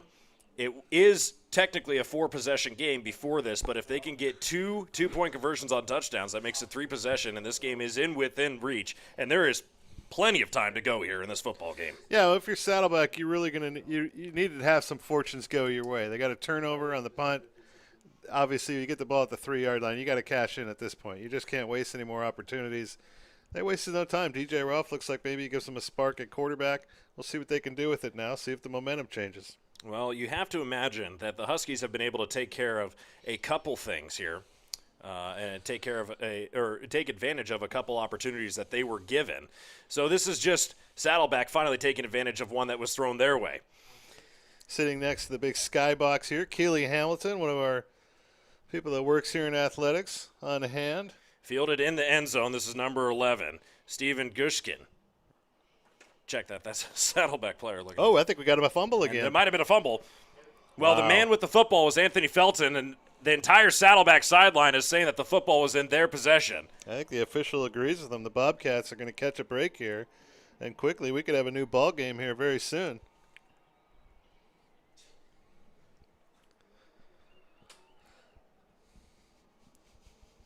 Right now, if you're over in that other sideline wearing the white jersey, you got to be asking yourself what's happening here. Well, this is just a shift of momentum come halftime. I mean, you can get a little bit stale when you've collected a lead and not really faced any serious resistance in that first half. And depending on how inspiring the coach's conversation was there in the halftime locker room, this could be the shift that Saddleback is looking to take advantage of. Well, you got plenty of time now. You're only down 11. Much stranger things have happened in the world. Ralph with a shuttle pass forward as he rolled out to the right side, and he hits receiver Jeremy Cooper along the right side. And what an interesting play develop. He took the snap out of the gun, runs to the right side looking for anything to develop downfield, and it looked like he just missed every single read, looked over and said, "Hey, Cooper, you're open. Here's the football. Take it." And he was able to fall forward for it looks like 7 yards. Check that 6. It'll be 2nd and 4 here. And nope, it was 7 yards, 2nd and 3. Line to gain will be the 18-yard line, and they're at the 21. Ralph out of the gun looking to fires to his left side, hits receiver Samuel Hicks, and that's a first down, and they will be moving the chains. Looks like he'll be marked down at the 15. Yeah, Hicks just found a little soft spot in the zone down around the 15. He just went there, stood there. Nice delivery by Ralph. Another first down for the Bobcats. Now, one thing I have to say about Ralph standing under the gun here is he's just totally confident, standing there. He's not really bending to any pressure. He's not bailing out too early. He's just making a consistent and wise decision as they run the football right in the middle. So there'll be no gain on this play. 2nd and 10 coming up here at the 15. Saddleback just had no success running the ball up the middle all night long. It's that East LA defensive fronts really clogged things up in the middle. Right.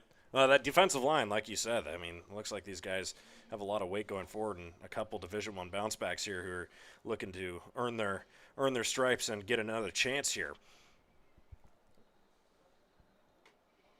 Got a false start again. There seems to be a lot of communication problems between the center and the quarterbacks. They're fortunate they got away with a penalty there because it looked as if he snapped it. The quarterback wasn't waiting for it. We could have had another fumble situation. The fumble situation, at least in the first half, was not helpful in any way. I mean, on a number of miscues that they had. So it'll be 2nd and 15 from the 20-yard line. Ralph trips to his right, and you're going to see a flag. We'll see if they call a false start or an encroachment. It looks like a defensive player along the left side or right side of the line. Yeah, they kind of they're pointing at each other right now. The big right tackle for Saddleback, that's Samuel Gata. He's pointing at the defensive lineman saying, hey, he made me move. Yeah. And they are. The referee is going to say it's an encroachment penalty 5 yards forward, so we're back to a 2nd and 10 situation at the 15. So a little bit of a break there. A bit of an acting job by Gata. Yeah. I got to tell you, that was impressive. They just saw the Emmys the other night, so I didn't hear his name called, but he could have gotten one there. Ralph in the pocket, fires in the middle, and he fires into coverage. Yasir Berry down to the end zone. Is it another touchdown? Yes, it is. Touchdown Bobcats, and that's exactly what they're looking to do to start this second half. And oh my goodness, DJ Ralph with another big play. Yasir Berry finding his way into the end zone. Unbelievable football here from Saddleback. Yeah, and they'll line up and go for 2 again. Yep. They get themselves back in the game here in a hurry. There's a whole lot of time left, and you know, if you're over there on the other sidelines for East LA, you're just kind of wondering what the heck is going on out there. Well, the energy level is depleted along the right side, and as we watch this on replay, what an unbelievable shift. That's a heck of a play by Yasir Berry. He just catches one in the zone, just kind of steps backwards, and 2 guys kind of funnel around him. There were 3 guys in coverage on him, and all he had to do was backpedal into the end zone, and none of them seemed to do anything because they were so almost mystified by the football being thrown right between them. Bobcats might want to get a timeout here. Time is running down on the play clock, and, well, no, they've actually reset it. So Saddleback catches a break. The Bobcats had guys running all over the place trying to go for 2. So 15 seconds here on the play clock. Out of the gun, low snap, and he's going to be running for it. Ralph to the end zone. It's going to be 2 points. It will make it a 1-possession football game, and the Bobcats have shifted the momentum early on here in the third quarter. Yep. 8:32 going, and the Huskies have to be on the reels here looking for something to change momentum their way. Yeah, it's just catching 2 big breaks in a row. You see a fumble on the punt and then a fumble on the kick return. So special teams has kind of really led the Huskies astray here so far in the third quarter. See a good shot of DJ Ralph there. He's excited. First time he's gotten on the field all year. Oh, beautiful. Suddenly the Bobcats have 16 points. Just like that. You know, it just goes to show you, you know, you just never know in this game. You see one half of football and you say, wow, I don't think there's anybody that showed up at the stadium that wouldn't have said at halftime, yeah, that was tough to watch, that first half. Well, and you can imagine we're looking at the stats going, what can change here? What are we looking for hope? And there was not much hope given that first half of football. Well, I think the Huskies might have given the Bobcats some hope here in the third quarter. Yes, they have. Well, and look at what it takes. I mean, the Huskies were able to take advantage of a couple miscues from the Bobcats. They're able to look at a couple small penalties that may have amounted to different situations that gave them yardage and momentum down the field. And all it took was one massive miscue by the Huskies. And there you go. You have 2 scores on the board. And DJ Ralph has etched his name onto the stat line. Yeah, I think he's in there for the rest of the game, wouldn't you assume? I would say he's the guy I'm going to die by. And they dropped the football again here on the kickoff return. And it was going to be Braden Willis, who is the man with the football. And that was another just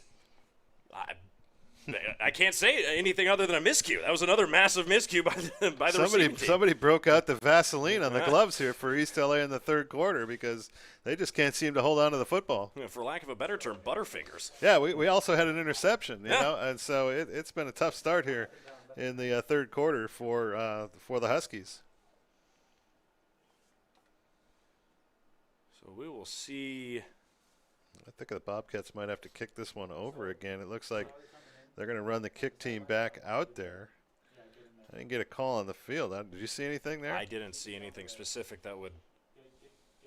suggests that they need to re-kick the football. Well, there is a flag. No, that is just the center marker of the field. Yeah, no, I'm looking for anything yellow on the field marking laundry. But yeah, I think it's a good choice by East LA to make them kick it again. It's always tough to make a team run down the field twice. Right.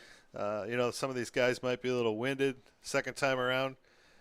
Maybe they leave a seam open and the guy breaks one off.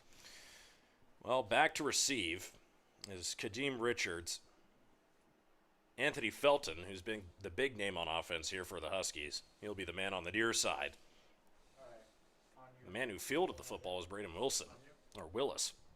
He's the one who dropped it, but it'll be a re-kick from the 30-yard line, so some sort of penalty giving a re-kick here to Saddleback. 16-19, 8:30 on the clock here, and we will be underway for the second possession of the night for the Huskies. Felton, the man to return the football. He's been dangerous so far tonight. Cuts inside, trying to make a move, and he does have a seam. There's a flag out on the field, and he's running all the way down, and he will be put out of bounds around the 50 mark at the 49 of Saddleback. But there is a flag way back at the 23 of the Huskies. So we'll see exactly how this is collected and brought back. Yeah. Usually it's on the return team. Yeah. Almost inevitably, unless you see the obvious face mask or maybe a late hit after the play. And you can see exactly where Saddleback is locating themselves on the field around the 30-yard line. So they will march the football backwards. Now they cut a break there. Yeah. Presumably a spot foul. So, so the referee is going from where the foul was called. I'm not sure. I don't know what happened there, but he ran all the way from the 35 down to the 13. He was taking his moment. He wanted to run the football down the field a couple more times. He's getting in his steps, right? Yes. Well, we're all about health here in the 3C2A and making sure everybody's a well-conditioned athlete, even the referees and umpires and coaches.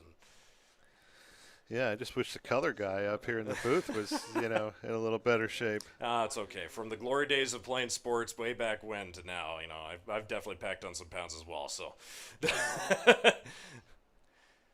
well, we'll have a switch at quarterback and a big defensive play early on here in the second half. Jaden Mason was the carrier of the football, and he was brought down. Yeah, Isaiah Sierra was there quickly. They met head on, and he just knocked the running back backwards, and then the rest of the guys cleaned up the mess. So Jaden Mason was the carrier. He was knocked down at the line of scrimmage is what they said, but he was definitely hit hard. And the change of quarterback is to Treshawn McMillan. And he was the quarterback who played one series and marched the football down a little bit, but was stopped short. And we didn't see him for the rest of the night. We just continued to see Rudy Garcia. He's going to be standing in the pocket, rolling towards the near side, trying to look for an open receiver. He finds one, and it is an incomplete pass. Intended receiver was Nathan Mulageta Lutombi. He was in the area. In fact, he had a lot of open space between himself and the nearest defender, and all McMillan had to do was really get the football to him, but by the time he had turned around, it was too low and thrown on the run. Quarterback McMillan from Robbinsdale Cooper High School in Minnesota. The only reason I know that is I grew up about 10 miles from there. Goodness, they were one of our big rivals. I had a cousin that went to that school. Wow. So a hometown favorite for you. Not sure how they get 3 or 4 guys from Robbinsdale, Minnesota on their team, but they did. That's kind of the surprise of junior colleges here, or community colleges as they call them now in the state of California. It's amazing how the community of California community colleges speak for itself, especially the football programs and baseball programs. In fact, all of the 3C2A. I mean, this is some of the top-tier competition around the country in terms of community college sports. And a lot of people find their way out to these schools just because they want to be amongst some of the best in the world. Well, not only that, but most of the California schools don't have roster limits. That's true. Whereas some of the rest of the country, they only allow a certain amount of guys from out of state to even be on the roster. He's in trouble right here. Yeah, McMillan throwing across his body again, and oh my goodness, makes a catch, but there's a flag out on the field. It might be another holding penalty. It's around the line of the offensive line. Receiver was number 8, Guy McCarthy. Bobcats putting a lot of pressure on the quarterback right now. Yeah, and they're getting good coverage downfield. That's a coverage sack, basically. Yeah. McMillan just trying to find anybody open. And that essentially would be a coverage sack, and we'll see exactly what the penalty is, and it definitely will be an offensive penalty. Yeah, not an easy thing to do either if you're one of those defensive backs because, McMillan's got a good athleticism. He's running around back there for a good 5-7 seconds. It's pretty difficult to cover a guy for 5 or 7 seconds if you're a corner or a safety. Oh, and I mean, they're at the advantage. They're the ones making the decision of where they're going. I mean, as a safety, you only have so much wind, and it will look like the referee is trying to talk it over. I think they may have given him the catch on that play. Well, the catch now is marked down not as a first down, so I was incorrect on that call. It's at the 22-yard line, so it'll be 4th and 1. Line to gain would be the 23, and we're trying to see exactly how the penalty will be called out, and it's declined by Saddleback. Yeah, I think Saddleback just thought, we're going to make them punt the football. They'd be crazy to go for it. Stranger things have happened. Yeah. We saw it happen in the NFL last week one time. But, they elected to make it 4th down rather than, giving East LA another shot at 3rd and long. Well, we have players rushing off the field at this point. I mean, a little bit of a change of operations. The man back to receive the football. I can't even see a number from here because he's turned sideways to us, but Looks like maybe 11. yeah, presumably Steven Gushkin. He's a defensive back. And a low snap. It's all the way down to the 1-yard line. The punter is going to be trying his best. He's going to be hit, and then he's going to carry the football. He's got it all the way up to the 5, and he kicks the football out of bounds. No, it's still in the field all the way down to the 39-yard line. And oh my goodness, I don't think you'll ever see that happen again in football. I've never have seen that ever happen. I have never seen that. He was hit in the end zone, thought he was going down, was able to keep his feet underneath him. And if we could see a replay of that, I mean, I have no idea how he stayed on his feet. This ball tumbled all the way down into the end zone. You would almost presume that it was going to end up being a safety. Gets hit, stays on his feet, is able to make a stiff arm move, and kicks the football out. I guess it pays to have a 275-pound punter, right? Because, I can't believe they didn't tackle him 1 yard deep in the end zone. Well, you have the fridge plane punter, and it's hard to bring down the fridge, I suppose. That was insane. I've never seen anything like that. And we will see a timeout called. DJ Ralph did handle the snap, but trying to figure out what's going on. A flag out, I suppose. Looks like maybe, again, another false start. I mean, this is where you got to have a conversation with your offensive line and your quarterback. You need to get on the same page about something. I'm sure it will come up in practice. Let's put it that way. Yeah. Well, another one where it looked like nobody was on the same page. Football was out. Mind you, out of the hand of the snapper or the center into the quarterback's hands. The rest of the offensive line didn't even move. So I'm not sure exactly what was the plan there. He had trips to the left, and it looked like nobody covered an assignment for another loss. So it's now going to be 2nd and long. Mark that almost 2nd and 19. Yeah, it's just, you talk about some of the offensive woes tonight for Saddleback, and obviously they just got a couple touchdowns, got themselves back into it, so we don't want to harp on it too much, but a lot of those have been self-inflicted wounds. Ralph handles the high snap, fires to the right side, and he's got a reception all the way down towards the original line of scrimmage. Jeremy Cooper, the man with the reception, and it's down. We'll mark it at the 37. Got an injured player, I believe, for East LA, standing out around the 40 of Saddleback. Right. Looks like one of those defensive linemen. I've got eyeballs on number 12, Jonathan Perkins, who's actually a linebacker. Check that. It was an incomplete pass, but Perkins is down on the ground and injured, so we'll stay away from that for a second here. So the football is marked still at the 48-yard line. It will be 3rd and 19.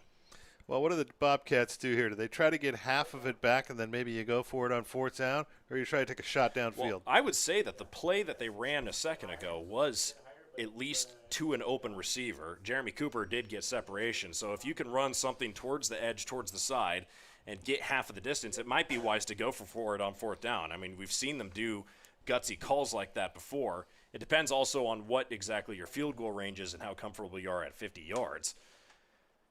That's kind of that question mark area. Yeah, for a 50-yard field goal, they're going to have to pick up right around 15, 16 yards here on this play. If you get half of it back, and let's say you get to the 39, 38-yard line, then you're in that zone where you're in kind of that dead zone where, hey, do we take a shot, try to go for it, or do we try to pin him down deep with a punt? Right. It'll be interesting to see what the Bobcats come up with here. Jonathan Perkins was the man who is leaving the field. It looks like he jogged off the field, so hopefully he's all right. They do have his helmet, so he will not be returning until they clear him of something. Ralph He has trips to his left, running back to his right, looking to throw here on third down and long. Rolls out of the pocket, inside, looking to fake the throw, and he's going to dive forward. A little bit ill-advised on the quarterback level of things. I mean, that's how you definitely don't want to fall forward, but he stands up confidently after gaining about 8 yards. It'll be mark it 4th and 13. Yeah, I don't think they quite got enough there if you're Saddleback to really justify going for it. No. If you pick up another 5 or 6, then you can think about it, but now you're back on your own 42. Last thing you want to do is have an incompletion and give East LA great field position. You got yourselves back in the game. There's plenty of time left. Well, if it was 19-0, you might Yeah. think differently, right? Yep. Well, it's 5:24 left here in the third quarter, so you have another quarter of football to play. And it will be Kobe Stribling out to receive the punt here. Punt high up in the air and to the right side. You have a flag out, and that football will be touched literally on the 1-inch line. Wow, that is a heck of a punt. Good special teams for the Bobcats there. We do have a flag down around the 16. We'll see what that is. I don't know how you can't really move it up any further. No. You can't move it back, right? If you're at the No. quarter-yard line, what do you put it at, the 1/8? Yeah. I went to Cal State Fullerton. I don't have those mathematics skills like you guys that went to Moore Park, right? Oh, yeah, Moore Park College. We're big into science and all the maths and education. You can tell I definitely learned a lot. More in broadcast engineering than mathematics, but we'll see exactly how they cover this out. I figure you just take a tape measure and, figure, quarter of an inch or so.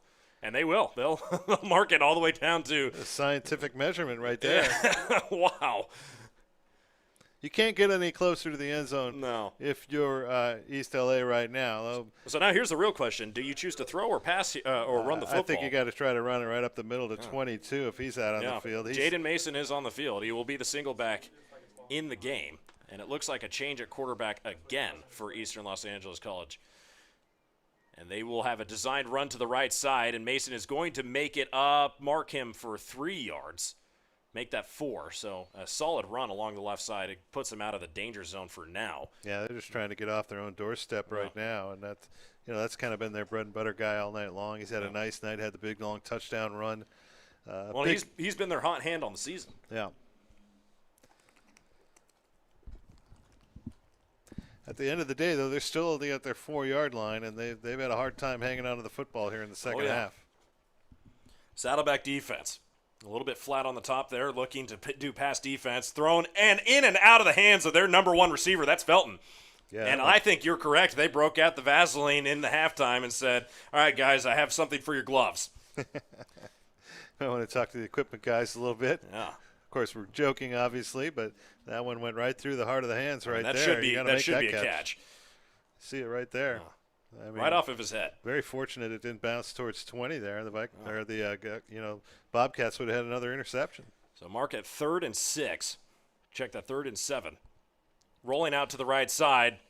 And another incomplete pass. Rudy Garcia not on the same page, and he was a switched-up quarterback. So they went from Rudy Garcia to Treshawn McMillan, and then Treshawn McMillan back to Rudy Garcia. So another incomplete pass, and that's going to put the punting unit back out on the field. And we're going to have a quick change of a regime here as the Bobcats will march their offense onto the field after this, hopefully, kick reception here. I don't know how you feel about it. I've never been a big fan of the rotating quarterbacks. No.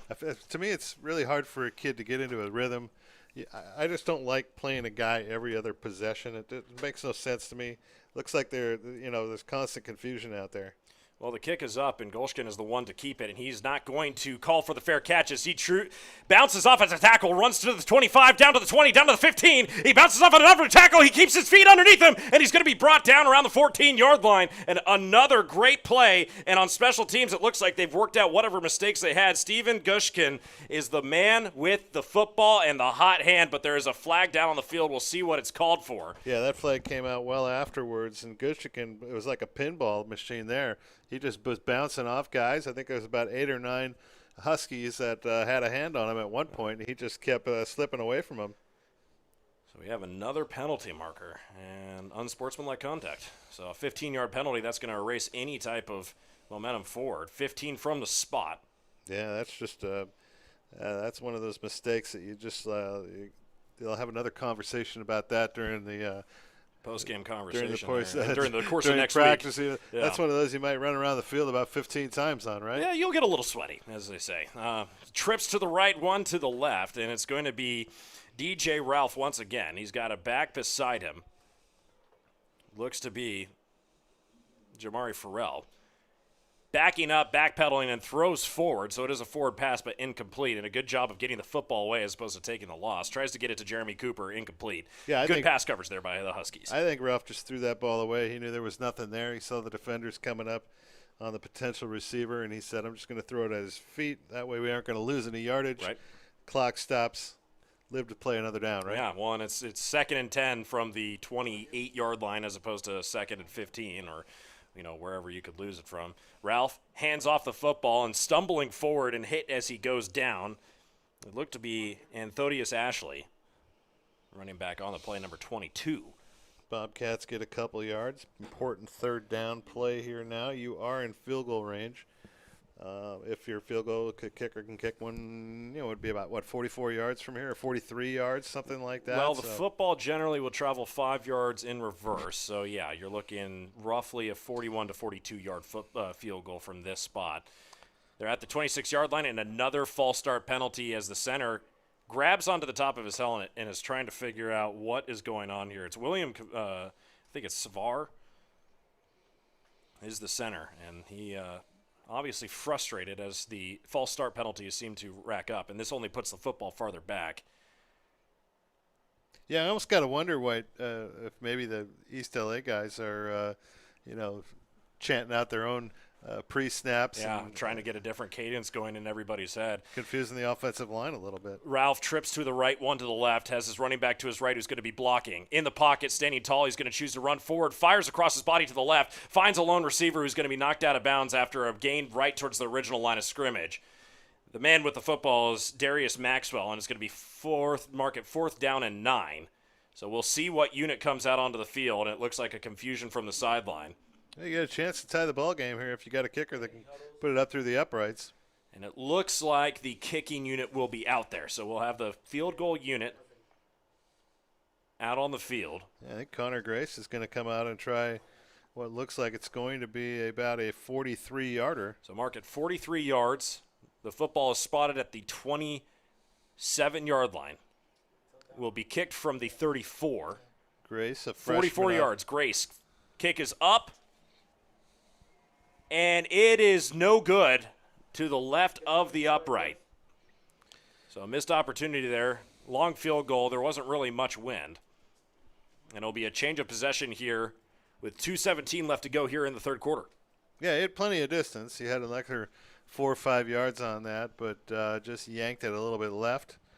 And the Bobcats will have to go out there and play defense again. But still, opportunity to get back in the game. When it was 19-0 at half, I don't think most people in the building assumed that Bobcats were going to have a chance to tie the game with just over 2 minutes left in the third quarter, let alone the fourth. But great boost of energy there by the defense and special teams in the third quarter. See if they can do it again here on defense this time. Well, it'll be Garcia out once again as the quarterback for the Huskies. He's under pressure. He's going to be hit and sacked and brought down at the mark, that 17-yard line. Wow, such a strong defensive play here by Saddleback, and quick on the defensive measure. They just send everybody forward, and there was no time for Garcia to do anything. Rudy would just step back, and in his face immediately was like 4 different defenders from the defensive line of Saddleback. Yeah, Eduardo Perez Reyes getting a great push right up the middle, 6'1", 295, freshman out of Dana Hills, and he got a good pass just knocked the center for East LA backwards about 5 yards. Well, this is a 10-yard loss on the play, 2nd and 20. Garcia looking to throw again. He's hit and brought down at the 9-yard line. Oh, my goodness, what a defensive play by Mason Young, the defensive back who comes in on the corner blitz. Yeah, they didn't pick it up. Nobody on the corner saw it there for East LA. You see the replay here. He comes in unblocked, and the quarterback doesn't even see him until very late in the play. Well, it looked like Jaden Mason, who is their main running back, just completely missed the block. He didn't see him coming through. Well disguised by the Bobcats there on defense. I just don't think anybody saw it coming. So we're looking at 3rd and considerably Yeah, you just don't want to commit a penalty here. The last thing you want to do is have an interference penalty. Keep the play in front of you. Play prevent defense. Make them throw it underneath. Garcia scrambling, running out towards the right side, and he's going to be hit and brought down around the 20. They'll probably mark it, let's see, around the 18 or 19. So he does a good job to get back something, but that will not be enough. It will be fourth down, and quickly the Huskies will be off the field with 35 seconds left to go here in the third quarter. So Saddleback regaining that momentum after the missed field goal, but the defense coming out with something to prove here. Yeah, the defense has played very well here in the third quarter. That's been the difference in the game right now. Saddleback needed a boost, and they got one. Well, they've figured some things out. Steven Gushikin, the man out to return the football, and he had a great return last time that was negated by a penalty, and that's off the helmet of a Husky, and it's all the way back, and it will be picked up by Saddleback way back on the field, and there's a flag out around the 45 mark, that 44-yard line. And check that, there's two flags out, one around the 49 and one around the 44. That might be a halo penalty. I'm not sure they gave him room to catch the ball. I don't think they did. I mean, he called for the fair catch, and he definitely had it. So let's see if we can watch that back on replay if we got it. If we don't, okay, we don't have it. That's okay. But definitely, I could imagine it would be a halo penalty if that was the case. There's been an inordinate amount of penalties here in this football game. The first half, Saddleback had 10 penalties for 81 yards. East LA had 7 for 55. The majority of them in this half have gone to the Huskies, but the Laundry has gotten a lot of use here in this one. Yeah, somebody needs to maybe let the boys play a little bit, but a lot of it was just a lot of penalties that you really can't even negate or hold back. See what the call is here.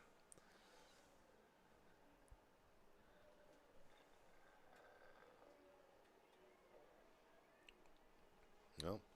One way or another, it's going against the Bobcats. That one will be marked all the way back to the 30-yard line. So they got a big field in front of them now. 2 seconds left on the clock here in the third. And this clock will be stopped, so this will be the last play of the third quarter. DJ Ralph will be out there to lead his offense once again. They'll have a heavy offensive line, 2 receivers out, including a running back to his right. Or they'll have bunched receivers to the right. Puts a man in motion, out of the gun. Handles the snap. Snap is on the ground, and he's going to be hit immediately and brought down. That was a poor snap, and hopefully in the time that it takes for them to walk to the other side of the field, he can have a conversation with his center, Williams Farr.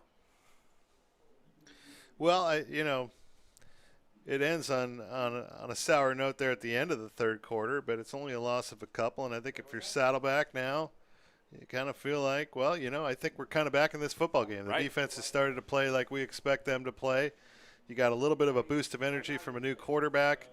Let's see if you can carry through and make this comeback and get a victory here going into the fourth week of the season. So the football will be spotted onto the 26-yard line on the other side, so they'll be back to where they started in the beginning of this football game, driving left to right.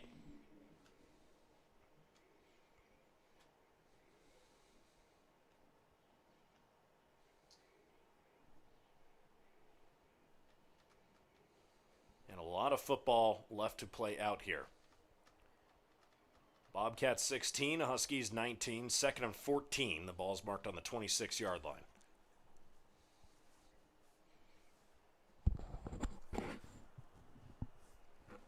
New guys.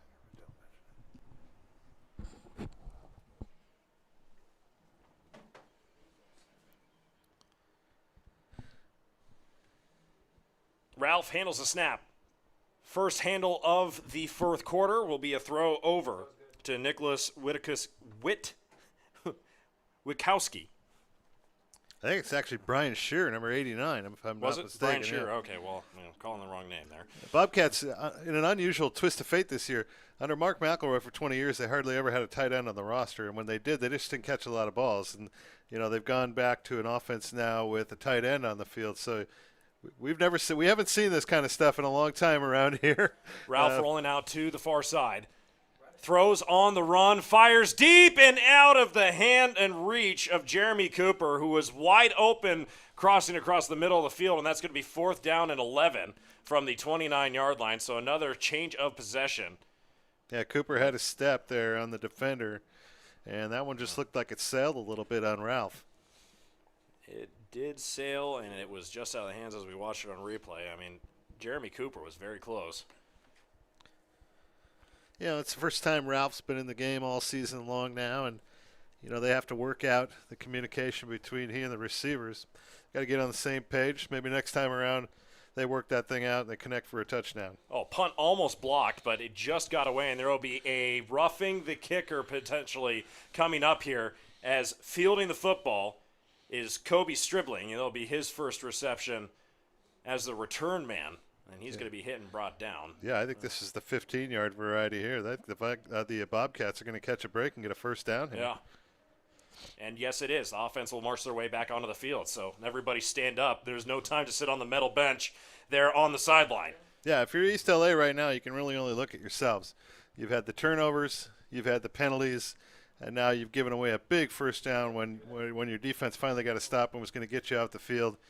And now you're giving Saddleback the football at the 44-yard line. So the football, wow, almost to midfield. Good shot of the players and coaches there on the sidelines. Great work by our camera crew, production crew, everybody involved. It's amazing to see the steps forward that, the crew has made in the last couple of years. Ralph hands it off, first down, and it's going to be to running back Avery Bass. It's actually Wimmer up the middle, and it's 5 yards, and that might not seem like a lot, but I have a sense that might be the longest run of the game for Saddleback all night. Was 33 Wimmer. He'll be the setback beside Ralph. 2 by 2.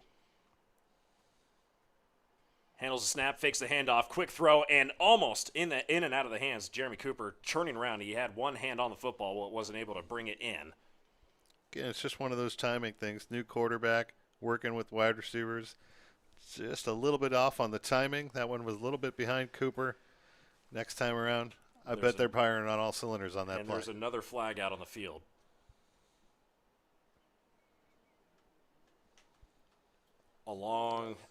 By the 48-yard line. That will march the football back 5 yards.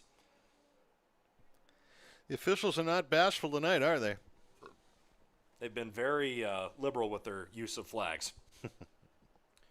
Now, 2nd and 10, I think it brings back, so it'll be a replay of down if they didn't lose the down beforehand. So 2nd and 10 here from the 49-yard line. Ralph, 5-step drop, fires, and in and out of the hands again. Jeremy Cooper has been the hot target here, but the football has just been kind of thrown away from him. It's been in the area, but not directly at him. Yeah, again, that's just another one of those timing things. I mean, that whole pattern there is a timing pattern. And both guys just a little bit off. You can see it. They haven't worked much with DJ Ralph all season long. I can imagine. That's a brand new connection here. It's tough to go from getting those second-team looks to the first-team looks, and the first-team looks being the ones in the game. DJ Ralph does show signs of really good arm strength, though. I like the way he can get it out there. Another 3-step drop, standing tall in the pocket. He's going to be rolling out, and he's under pressure, fires under pressure, and it's a throw and an interception. Intercepted around the 35, or around the 30-yard line, and working his way all the way up is defensive back Amasia Porter, and there's going to be a flag out on the field again. I think maybe on the return, East LA might get something on the return, maybe a block in the back or a hold. That's one right there. I'd like to see DJ Ralph step up and just run the football. He had a lot of space in front of him. Yeah, Ralph had a lot. He had plenty of space in front of him. Chooses to throw on the run, and his arm was kind of drugged down if you saw that as he was throwing back. But we'll see. A penalty, and it looked like maybe a block in the back. It was thrown by the umpire there in the middle of the field, and they'll say, oh, it's sportsmanlike contact. Conduct. It's going to put him all the way back at the 35, East LA. Yeah, 15-yard penalty from the spot of the foul, which is around the 50-yard line. The way the last 4 or 5 possessions have gone, I think I'd almost rather have my defense out there at this point. Well, the defense potentially able to make maybe a turnover or something else happen here. The score is 16-19, 13-17 on the clock left in this football game. A lot of football left to play. And it looks like Garcia is back out onto the field.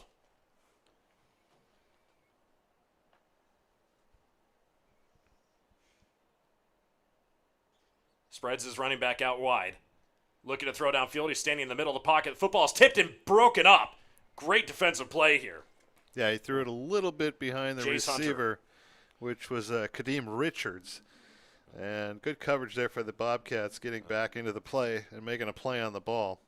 Yeah, Jace Hunter, the cornerback there, or the defensive back more so, making a great grab just to get the football out of the way. So second down and 10. A little surprised ECLA's kind of gotten away from the running game, which is really what put them in a position to win the game in the first place. Well, it appeared that Saddleback has started putting 4 guys on the defensive line.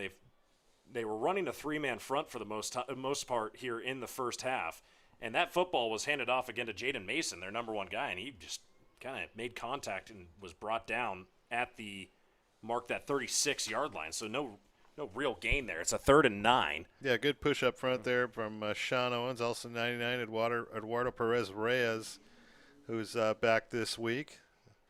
And Bobcats in a good spot here now. And it looks like Mason just kind of fell into his own guys. There was pressure in the area, and he ran right into the pile and just lost his footing. So a 3rd down and 9 and another chance for the Gaucho defense. Check that Bobcat defense to make a stand here.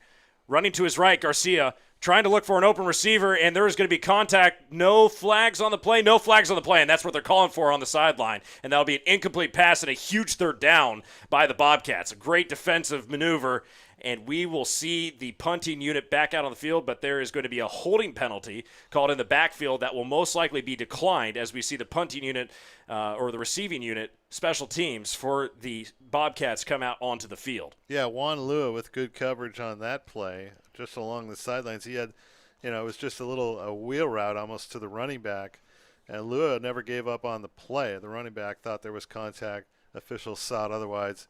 Bobcats obviously are not going to take the penalty. They're going to make it a 4th down, get the ball back. Yeah, why give them an extra chance to do something here?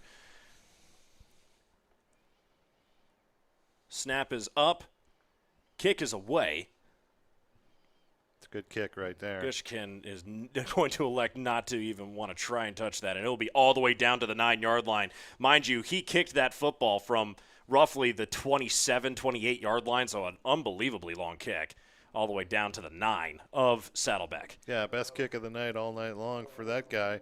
His second best play might have been the one where he escaped the end zone when the Bobcats should have had a safety. I mean, that's what happens when your kicker's, just an absolute beast of a 6'1", 205. Some big kids out there. East LA's. Let's see what kind of defense they can come up with now. The Bobcats got a good start to the second half. They got a couple breaks, got some turnovers, got some quick points, and suddenly now East LA is starting to stiffen again here on defense. Well, they hand the football off here on first down. Samuel Hicks with a nice run up the middle. It's now 2nd and 5 after a 5-yard gain. And, just nice little impact runs up the middle. They ran that split running back kind of T shotgun formation. Well, it's so much different when you're sitting in 2nd 5 rather than 2nd and 11. Oh, yeah. Yeah, no miscues, no confusion there at the offensive line. It really opens up the playbook a lot. Ralph handles the snap, hands it off again. Jamming his way all the way forward, and he's going to be hit forward. Number 32, check that, number 33, Andrew Wimmer again.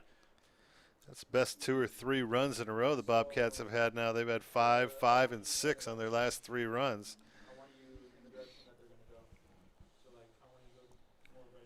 And Thodius Ashley, the running back, out on the field. Ralph out of the gun, 3 receivers to his right, choosing to throw here on first down. Fires along the right side. He's got an open receiver with the reception. Jeremy Cooper to the 30, to the 20, to the 10. Touchdown, Bobcats! And an unbelievable catch and throw. And what we've been expecting is a connection between Jeremy Cooper and DJ Ralph. Touchdown, Bobcats, 22-19 and 11:02 on the clock. And here we go, ladies and gentlemen.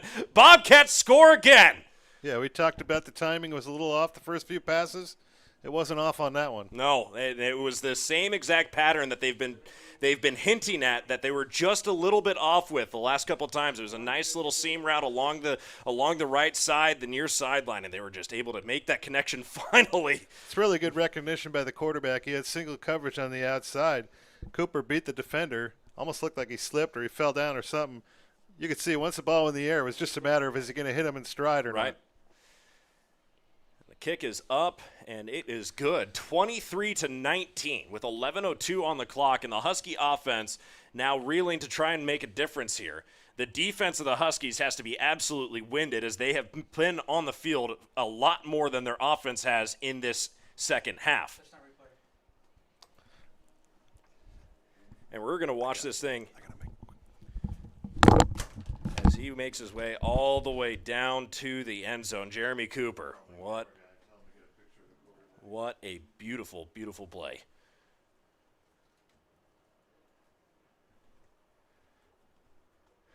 Bobcats with a little bit of a momentum shift here.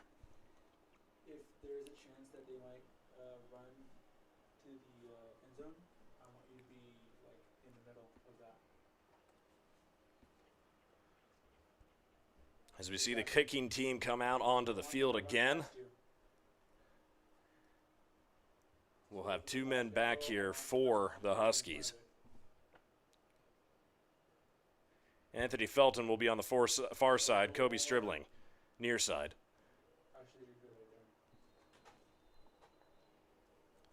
Connor Grace, ready to set things up and get this underway. 11:02 on the clock, and it's going to be a short kick to the right side. Football is on the ground and is going to be landed on as Mason Young normally plays defensive back here in special teams. Will land on around the 20-yard line, so a decent kick. I mean, avoids the touchback. It'll be at the 20-yard line. And who will be at the helm of the offense here is the question for the Huskies. They've switched quarterbacks now 3 times.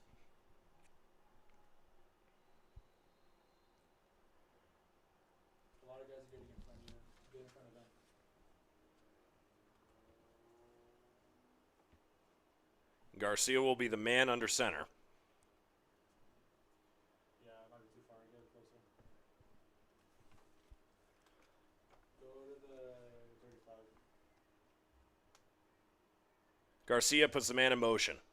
And it's going to be a toss pass to Kaheem Richards. Richards along the right side, going towards the far side, and he's going to be hit and put out of bounds after a gain of, we'll say, 5, maybe 6. Bobcats Ralph on Huskies. Something along those lines.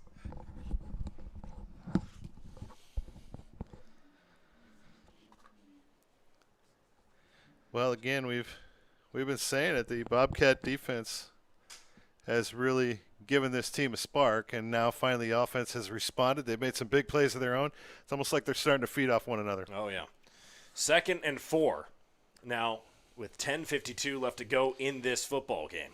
Yeah, if you're East LA, you got to be wondering what happened. Garcia drops the football, and he's going to be hit and brought down. He might get a gain of 1 yard, but that was a massive miscue as he had the man in motion who was wide open on the screen, and that was number 31, Steven Munoz, who was completely open along the left side there.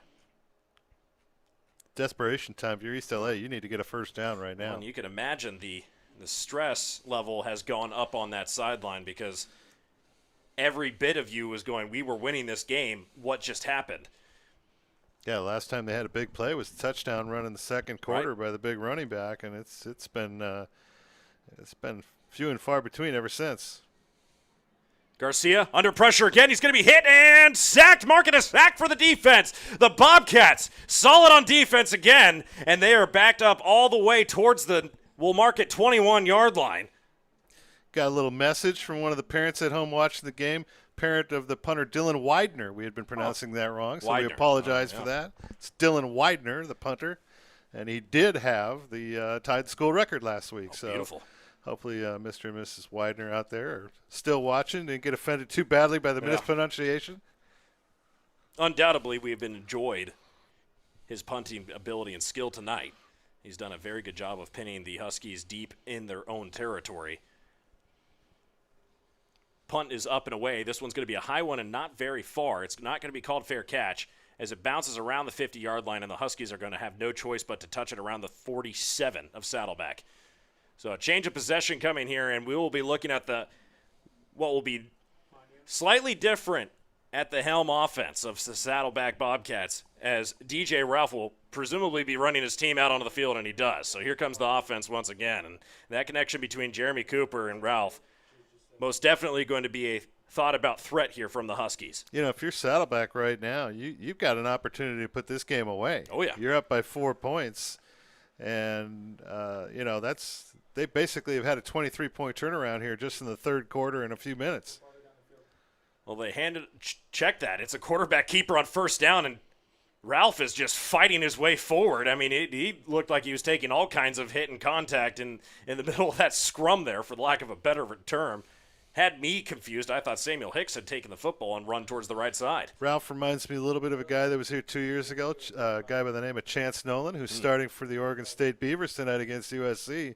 Chance, of course, here at Saddleback, set a ton of records.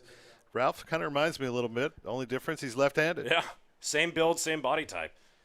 Hands it off here on second down, and they're going to be charging forward. Running back was Anthodius Ashley. Big play here for both teams, really. If you're East LA, you desperately need to get a stop and get the ball back. 3rd and 3 in Husky territory. It's the 46-yard line with 8:22. The clock will continue to tick down. Have to get the first down here if you're thinking, for Saddle. Well, you don't have to have the first down, but logically speaking, the first down here definitely helps in the amount of time that you're able to kill off the clock. They'll go out of the pistol formation. Ralph looking over to the sideline. He's got 15 seconds on the play clock. 2-by-2 receiver spread here. He's got Cooper along the near side. Ralph tried a hard count there, tried to get him to jump. Changes it to the standard gun. Has his running back to his left.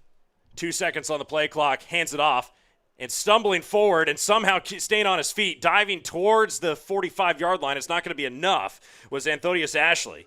And he's going to have that was going to be 1 yard on the play. It's 4th down, and we'll see exactly what happens here. Do they choose to keep the offense on the field? And this is kind of that gray area. Then again, the Saddleback defense has been phenomenal in this second half. Yeah, this is a tough call here if you're head coach Crabb. I think I might let the clock run down a little bit and take a timeout and think about this one. Your defense has played so well here in the second half. 17 seconds on the play clock, mind you. It's 7:17 in the game clock. They choose to go with it. Ralph running towards the near side, and he's going to have enough. He's out of bounds, and he looks like he has enough. He's going to be marked out of bounds around the 42-yard line, and that will be enough to move the chains. A risky play by the Bobcats, but you can do that when you got an athlete out there at quarterback, and he just breaks containment on the outside, just outruns a couple guys. Yeah, and head coach Kerry Crabb sticking to his guns and wanting to play dangerously, and you're just watch that defense just try their best to try and keep him out, and he gets the football all the way up, and it's lucky he was able to hold on to the football for as long as he did. It went out of bounds right around the 42. Hands the football again. It's going to be Wimmer up the left side, and he's going to be no gain, dropped at the line of scrimmage. 2nd and 10 here coming up with 6:49 on the clock. But mind you, every single time that they run that football and keep it going, it's another 45 seconds or 40 seconds taking off the clock, and they're going to be taking their sweet time to get back up to that line of scrimmage, I can imagine. Scoreboard says 2 timeouts remaining for East Los Angeles. If you're the Bobcats, really you're kind of just a couple of first downs away from really perhaps putting this thing away. That's why the first down is kind of almost the most important thing you can do here. Fakes the handoff out of the pistol, fires a short little pass, and they're able to complete it along the rear side, and that is the tight end, number 85, Bowden Groen. And there I was talking about it a few minutes ago. We're seeing the tight end this year. For people that are big fans of tight ends in this day and age, a lot of them out there that are good now in the NFL. But that's a good play by Groen. He had a one-on-one deal with a linebacker, broke a tackle, and that linebacker right now is going to be seeing that one in his sleep tonight if ends up being the final nail in the coffin. Well, that's 6 minutes now. We're under 6 minutes with 15 seconds on the play clock here. Bobcats driving, and they're going to be holding a delay count, and they fire over the middle, and another nicely laced little pass along the inside. Looks like Samuel Hicks was the man with the football there. We'll check that. I think Zach Roebuck. It was Zach Roebuck playing slot receiver there on the left side. Roebuck, good-looking kid out of, I believe, somewhere in Illinois, Rich Central, I believe. Guy making it all the way out west from the Midwest. Oh, yeah. Hopefully his parents are watching back there.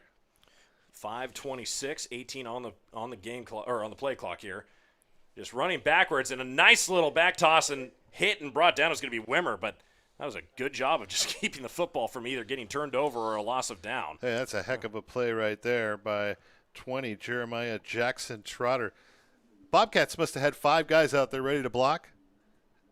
Everybody forgot to block Trotter. Right, right. I mean, it was really, if he doesn't get him, there's nothing in front of him to stop him from going for a touchdown. Wimmer would have at least had a couple, enough for a first down, if not the touchdown. I mean, it looked like they had the coverage pretty much squared away. It was the perfect call, the perfect play.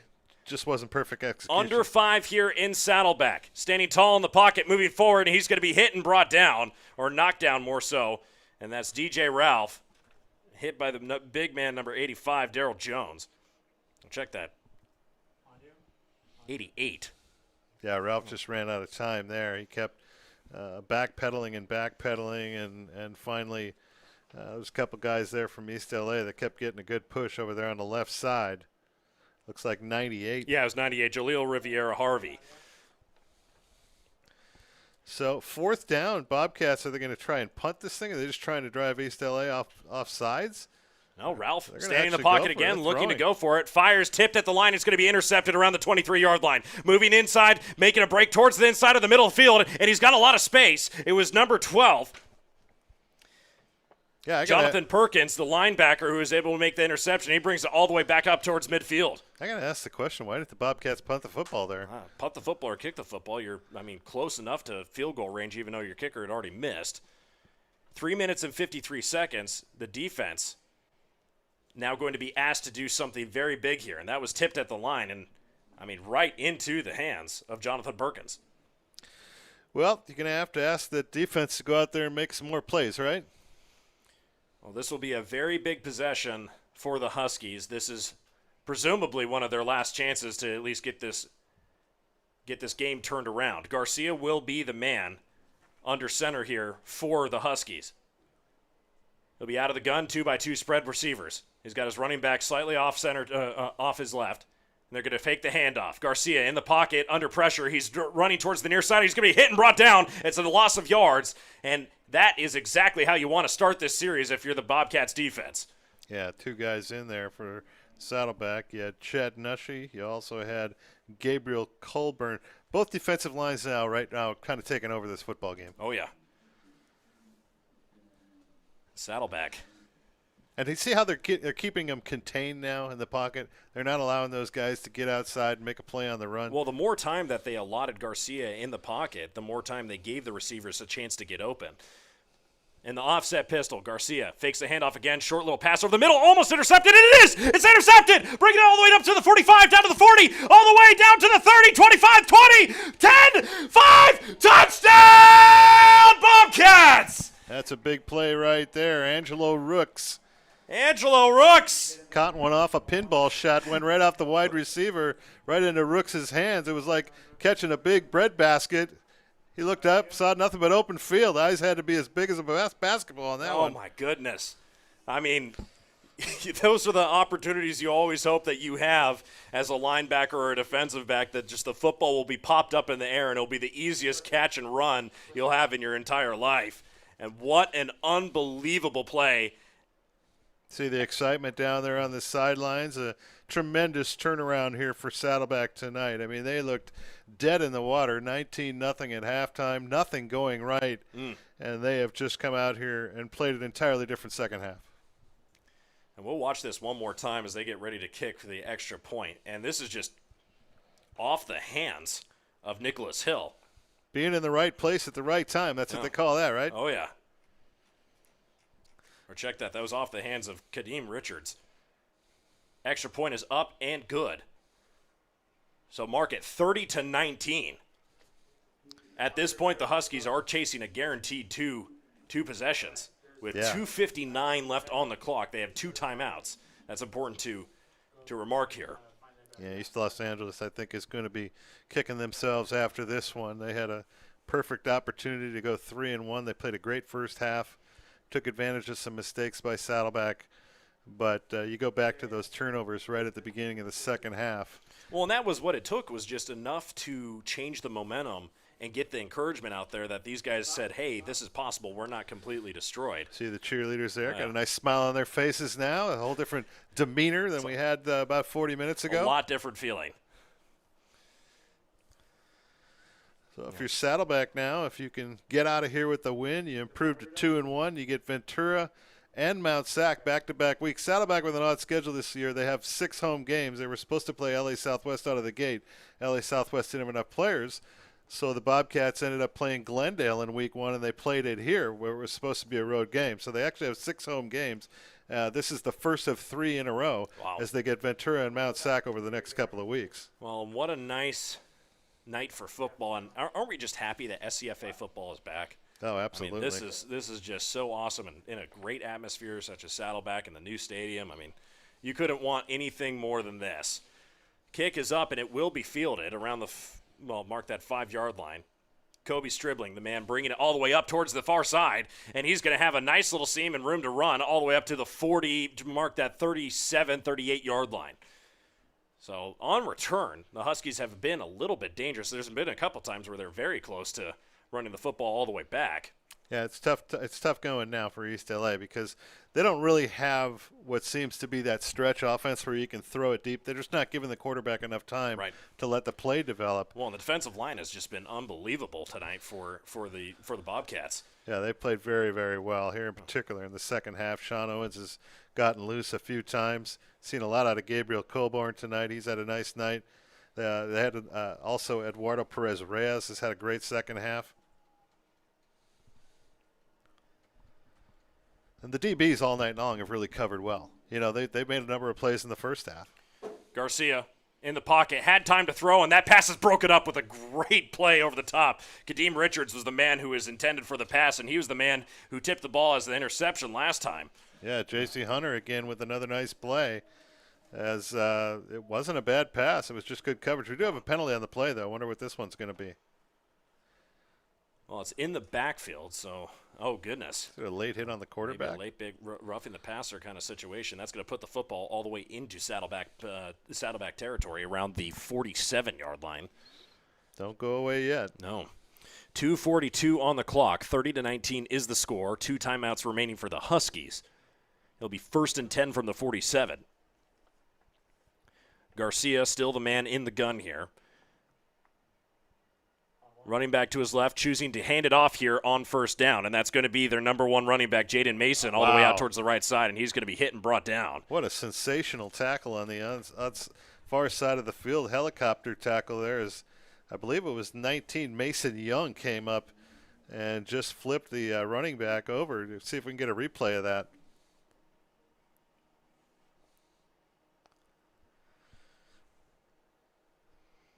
Maybe not. I guess well, not. The clock will continue to run. We're headed towards 2 minutes at this point. Garcia under pressure, throws quickly towards the middle of the field. His unblocked running back was Jaden Mason, but he's going to be hit and brought down after another short gain. Only 2 yards on the play. It'll be 3rd and 5 from the 42-yard line of Saddleback. Yeah, most importantly, the clock continues to run now.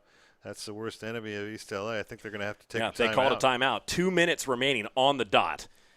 So this is a chance for Saddleback's defense actually to take a breather, which is probably a bad thing at this point for the Huskies.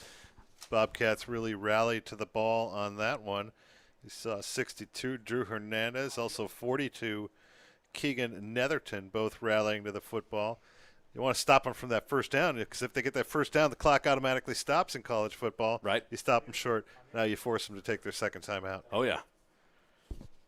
So, again, the game will be revolving around 1st downs at this point. See Steve Crapo right there in the huddle along with Mike Mayrall, some of the coaches here at Saddleback College on the defensive side of the ball, doing a great job here tonight. Bobcat defense has really played solid all season long. Even though they lost big last week 33-6, defense played really well. Only gave up 1 touchdown to the Riverside offense. It was a matter of six-point returns that really didn't help the situation.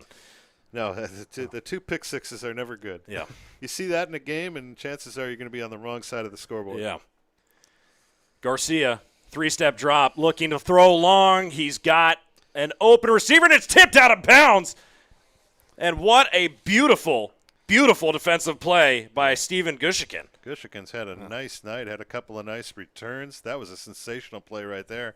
He just stayed stride for stride at the last second. You're going to see it here. He gets his left arm up right in front of the wide receiver. See if we get a good shot here. What do we got? Oh, yeah, look at this. Yeah, mark Right that. there. That was not an open receiver. I was incorrect there. That was a receiver who was tightly covered, and that was a great play by Gushikin, who's had a pretty good night on both sides of the football on special teams and on defense. Garcia on 4th down. This is his last chance, fires towards the far side, and he's got a first down and an open receiver. Clock will continue to run 1:45, and it will stop here with the first down for the movement of the chains. Yeah, the question to me was he in bounds when he caught the ball? It was very close to the sideline. Official was right there, said, yes, sir, he's a first down. So first down at the 32-yard line. The clock is now running, 1:36. The game clock has 1:32 now, so it's continuing to run. Garcia out of the gun. It will be most likely all throws from here on out. Fires short towards the far side. Yeah, just want to get out of bounds. Jaden Mason is getting out of bounds to stop the clock. 1:20 now, around the 26-yard line. Saddleback happy to give those underneath passes. What they'd really like is give up an underneath pass and make a tackle in bounds. Oh, yeah. So 1:20 on the clock. Clock will remain stopped at the 27-yard line. Second down and 5 to go here. One timeout remaining here for the Huskies. On you. Trips to the left. No pressure. Fires over the middle. Has an open receiver. And it's Anthony Felton, their number one wide receiver. And he's going to be hit hard. And he is rolling around on the ground. And they are calling for any time for the athletic trainers to come running over. He's going to be rolling around. We'll see exactly if he got. Yeah, that one hit him right in the hands there. Yeah. Hard to tell if he dropped it before he got hit or after he got hit. Let's see if we can see it on the replay. No, that ball is coming out. Yeah, that ball is coming out, and that is not a – so that is what you would call is not a complete pass. Yeah, it just he dropped it, and then injury to insult, literally, as he got hit afterwards then by the Bobcats safety. I believe it was 26, Kyle Thomas. So 1:12 remaining. Clock is stopped for the incomplete pass. 16 seconds on the play clock. Garcia 2-by-2 with the wide receivers, one running back to his left. He's going to pick up the block. Garcia in the pocket. Collapsing around him, incomplete pass. It was thrown just high and out of the reach. Yeah, just a little slant pattern of there. Guy McCarthy. And McCarthy just not tall enough to go up and get it. Ball thrown a little higher. A lot of pressure on the quarterback right now. Saddleback's bringing a lot of guys. They're putting a lot of heat on him. And those are tough plays to make if it's just not a normal part of your offense. I get a sense watching this East LA team play, they'd like to run the ball, the short passing game. They're not real comfortable when they get in these third and long and having to score. That was what we were reflecting on in the first half is, they really weren't profitable throwing the football long distance down the field. They were making most of their long distance runs because they were able to make space. Here on 4th down and falling out of bounds, and it will be a turnover on downs. And that's it. Yeah. Saddleback able to be strong. Quarterback took a wallop on that one. Yeah. Boy, Rudy Garcia, watch this hit. If we can get a replay of this one, are we going to get one? Maybe, maybe not. He took a shot, boy. Yeah, we'll go ahead and take a look at that one again. He took a massive hit, and he just tried to dump it off, hopefully getting a guy towards the sticks there. But watch number 3 there in the pocket. He had no time, and he just got absolutely demolished as he was moving out. And unfortunately for them, Jaden Mason, he was just falling out of bounds as he caught the football because of where the football was thrown. Yeah. And Garcia had no time to get the football off. I mean, the pressure was immediately in his face. So 1:02 on the clock is what remains in this football game. One timeout, and it should not be enough to stop this thing. Looks like the Bobcats are going to snatch victory from the jaws of defeat here after a tough first half, and that's what you like to see here at Saddleback College. They're going to improve to 2-1. East LA looks like they're going to fall to 2-2. Right. And, again, next week here on Saturday, Saddleback takes on Ventura College. The Pirates off to a hot start. They're a good football team, a lot of talent up there. Oh, yeah. Steve Mushajian has done a great job since he came in. I believe he was at Sacramento State before he was at Ventura. He's been around. Yes, he's been around a lot of places. Oh, Mushagi, and he's the staple of Ventura College football. Here at SoCal College Sports, obviously, you see all the games all over the SCFA. And so you'll have great coverage for that game next week, mind you. Anybody watching tonight, you want to see a good football game, tune in next week. Saddleback versus Ventura. There's a lot of history there, and it will be a good game to watch as we have 31 seconds on the clock here. It is Yeah, it looks like East LA is not even going to call that No. final timeout. No. They've kind of waved the white flag. Bobcats going to get out with a W. Well, ladies and gentlemen, we thank you for tuning in all night long, and what a wild ride tonight's game has been as the Bobcats are going to walk away with this one. I like to see the sportsmanship out there. You see Yeah. all the guys kind of shaking hands. Oftentimes you don't see that. Sometimes they try to even separate the players Right. after hitting each other and slugging around in the mud for 60 minutes. Oh, yeah. Like, it's nice to see the kids shaking hands, respectful. Well, it's nice to see football on the field once again here in 2021. Final score, 30 Bobcats, Huskies 19. And that's going to do it for us here in Saddleback at Saddleback Stadium, the brand new Saddleback Stadium. I'm Emory Johnson, and you're watching SoCal College sports coverage of SCFA football and the Saddleback Bobcats. We'll see you another time, ladies and gentlemen.